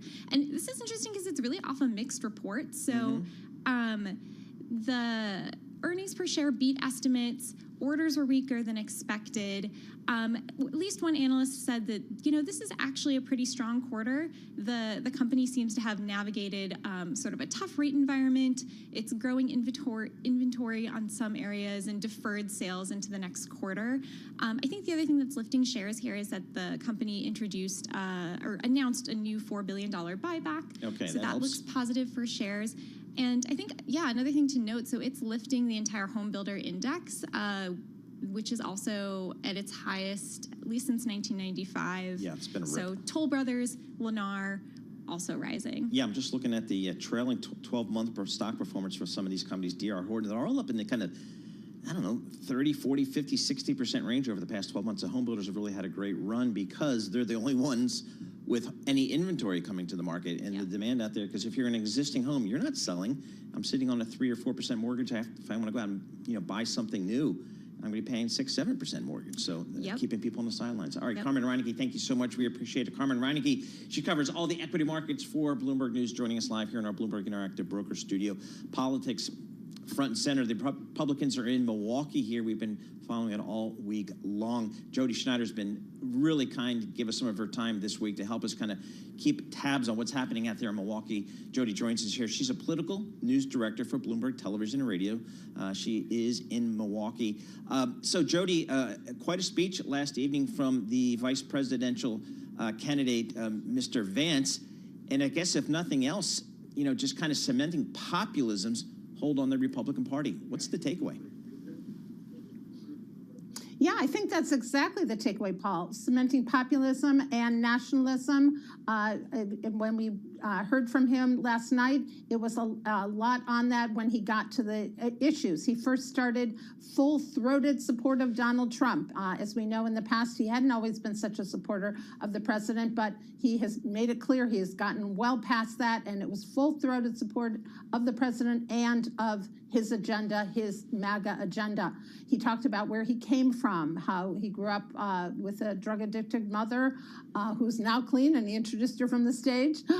But he basically talked about what that was like and how difficult that was, and how this line that we've been hearing the last few days, forgotten Americans, that these are the forgotten Americans, and he wants to champion them. Now, how he would do that and how he would help them, given that the agenda seems to be not, extra spending on social services, that has not been something that he has championed. But last night it was the rhetoric, it was the theme.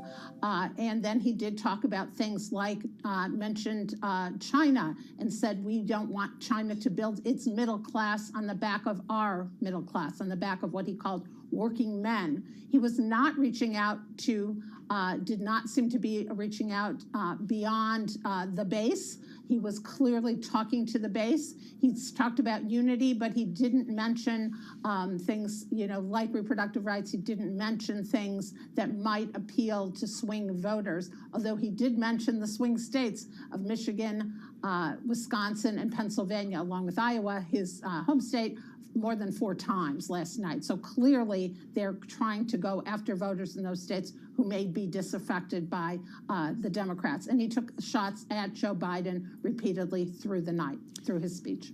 Jody, is there anything left of the traditional Republican Party on the floor in Milwaukee, or are they just completely in the background? Yeah, hard to see it. I do think there's some in the background. They still want the business community, and there's a lot of talk, of course, at a convention like this about who might be the Treasury Secretary pick, who might be, the Commerce Secretary pick, that kind of thing. But that's a lot in the background. Last night, it was all about the MAGA philosophy. They couldn't get enough of that, and J.D. Vance provided that. So that's what the party, certainly here in Milwaukee, looks like right now. Very good, and we'll hear from former Vice President Trump this evening speaking, so that'll be obviously top of the agenda here. Jody Schneider, thank you so much for joining us. Jody Schneider, she's political news director for Bloomberg Television and Radio. She is remotely located right now in Milwaukee, Wisconsin, on the convention there, so we appreciate that. Let's talk to some earnings here. We had a big earnings play coming out of the financial services. Blackstone, just huge huge asset manager. It's just amazing how big they've become on global Wall Street. But their profit missed estimates as real estate exits slow. Let's bring in Paul Goldberg. He follows that part of the financial services sector for us. Paul, Blackstone, it doesn't get any bigger, more influential from an asset management perspective than our friends at Blackstone. Talk to us about the quarter they just reported.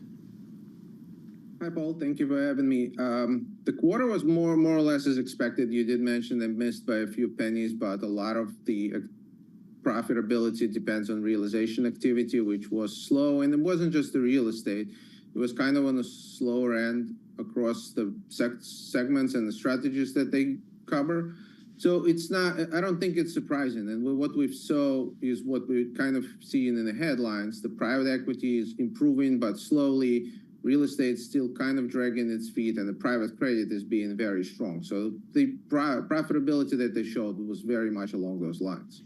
What are they saying about the real commercial real estate business? Because when I think about that business, I think about the Blackstones of the world. I think about Morgan Stanley. They've always been big investors in real estate. What are the smart people telling you about that part of the market? The smart people at Blackstone said we got out of that market. So not completely. So there's still a few percentage of the portfolio in the U.S. real estate, and they still mention that it's pretty painful. And globally, there is some commercial real estate that they're in, but 3/4 of the real estate portfolio is in multifamily, logistic, data centers, where they're pushing with their AI. It's a very different composition. Can you see idiosyncratic pains, something going out of line? Yes, absolutely. But in terms of the future growth, I think they're positioned quite differently from what we've kind of seen from the banks. And Blackstone is up about 3.5% today, the stock at a 52-week high. What are they saying about deal activity here? Because I know, Paul, the M&A market, the IPO market, last couple of years has been pretty slow. So it's tough for the Blackstones of the world to kind of realize and get some liquidity on their investments. What are they saying about that? Yeah, so some green shoots there, some improvement in the second quarter, although obviously not material enough to lift the earnings, but they're seeing things getting better into the second half. And most of it, and they kind of mentioned it 3 months ago on the earnings call, we'll probably have to wait till the end of the year and go into the 25 for a material improvement. And that's what you kind of seen in the consensus reflected, that people do see a significant lift. And in terms of activity, they deployed $34 billion. They had almost $40 billion of inflows during the quarter. So the activity is improving. It's not at the 2021 levels, and it will take some time to get back there, but it's better. Hey, Paul, you know, when you think Blackstone, you think Steven Schwartzman, the chairman, the CEO, the co-founder, one of the all-time greats, the giants in private equity. He's 77 years old, and I know Jonathan Gray there is the president COO, and he's 54. What is the succession plan there at Blackstone? You did mention the 2 figures, and it kind of looks pretty straight at the moment, unless things change. But Jonathan Gray has been doing a great job, and Schwartzman is not planning to step away, as we're seeing at the moment, but there's a line of succession that's clearly there. Paul, is Blackstone in a capital raise mode now? Where are they in terms of their capital? I think with $1.1 trillion of assets under management and different buckets that I discussed earlier, they constantly in the fundraising mode. So the big areas where they fundraising in infrastructure, they're fundraising, and mentioned data centers, then fundraising in wealth strategies. They have already $240 billion of assets that in different wealth strategies. Early in the year, last year, we had some issues where you saw some outflows from wealth strategies. They're all positive this quarter. So those are good things. And then they talked about the big flagship funds. They're raising more of them in the second half, and even more coming back in 2025, which helps their fees.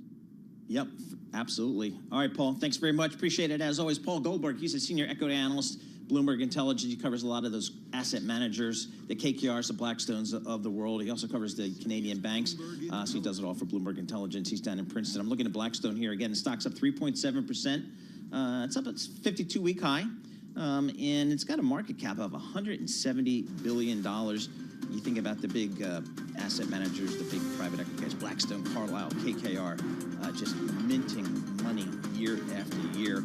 It's just amazing the wealth that they manage. We'll have more coming up. This is Bloomberg.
Markets, headlines, and breaking news 24 hours a day on Bloomberg Radio, Bloomberg Television, and the Bloomberg Business app. This is a Bloomberg Business Flash. From the Bloomberg Interactive Broker Studio, I'm Lisa Mateo. Tech stocks, well, trying to battle back after taking a hit over worries of tight U.S. restrictions on chip sales to China. A big part of that rebound, though, Taiwan semiconductor manufacturing makes chips for Apple and NVIDIA right now. Those shares up about 1%. What I want to do is check in with the chip stocks that were affected by yesterday's trade concerns. Remember, NVIDIA was lower yesterday. Right now, NVIDIA up about 2%. We have Broadcom up nearly 2%. But Advanced Micro Devices still taking a hit, down about 0.5%. All right, so we head to the NASDAQ, up 0.3%, 55 points. We have the Dow up 0.3%, about 142 points. We have the S&P 500 up 0.3%, or 20 points. We have the two-year yield at 4.44%. That's little change. The yield on the 10-year, 4.17%, and that is little change. We have spot gold higher, $2,462 an ounce. Brent crude, $84 a barrel. WTI crude, $82 a barrel. that is your Bloomberg Business Flash, Paul. All right, Lisa Mateo, thank you so much. We appreciate that. Paul Sweeney, live here in our Bloomberg Interactive Broker Studio. We're streaming live on YouTube, so head over to that internet thing. Go youtube.com, search Bloomberg Podcast out. Alex Steele's out today. They're telling me Matt Miller's going to be here at the 11 o'clock hour. I will believe it when I see it. Let's talk some real estate here, commercial real estate, residential real estate. We can do that with David O'Reilly. He's the CEO of Howard Hughes. Howard Hughes is a publicly traded company. Triple HHHH is the ticker in your Bloomberg terminal. That'll bring it up for you. David, thanks so much for being here. And what brings you to New York City other than being that world's financial capital? Always a pleasure to be here. Thanks for having me. We do have an asset here at the South Street Seaport in the Lower East Side of Manhattan. Okay. We're in the middle of filing with the SEC for a spinoff of those assets into its own separately traded company focused on entertainment that will leave Howard Hughes positioned really just entirely focused on building world-class communities that we've been doing since we were Boy, I formed. got some stories from me and my gang at South Street Seaport in the late 1980s. We'll just leave it at that. Talk to us about, first of all, Howard Hughes. Where did this company come from, given the name? So it was spun out from General Growth Properties. Bill Ackman at Pershing Square took control of General Growth, the mall company that went bankrupt 14 years ago. And he found in the mall company were these great communities, the Woodlands outside of Houston, Summerlin outside of Las Vegas, Columbia, Maryland, between DC and Baltimore. He said these companies don't belong in a public mall REIT. Okay. They need their own company. All right, so let's just talk, I'm just looking at what you guys have there. Let's talk about office space. You have 6.8 million square of office space, 6.8 million square feet of office space. I go through any town USA, any office yard, you're going to see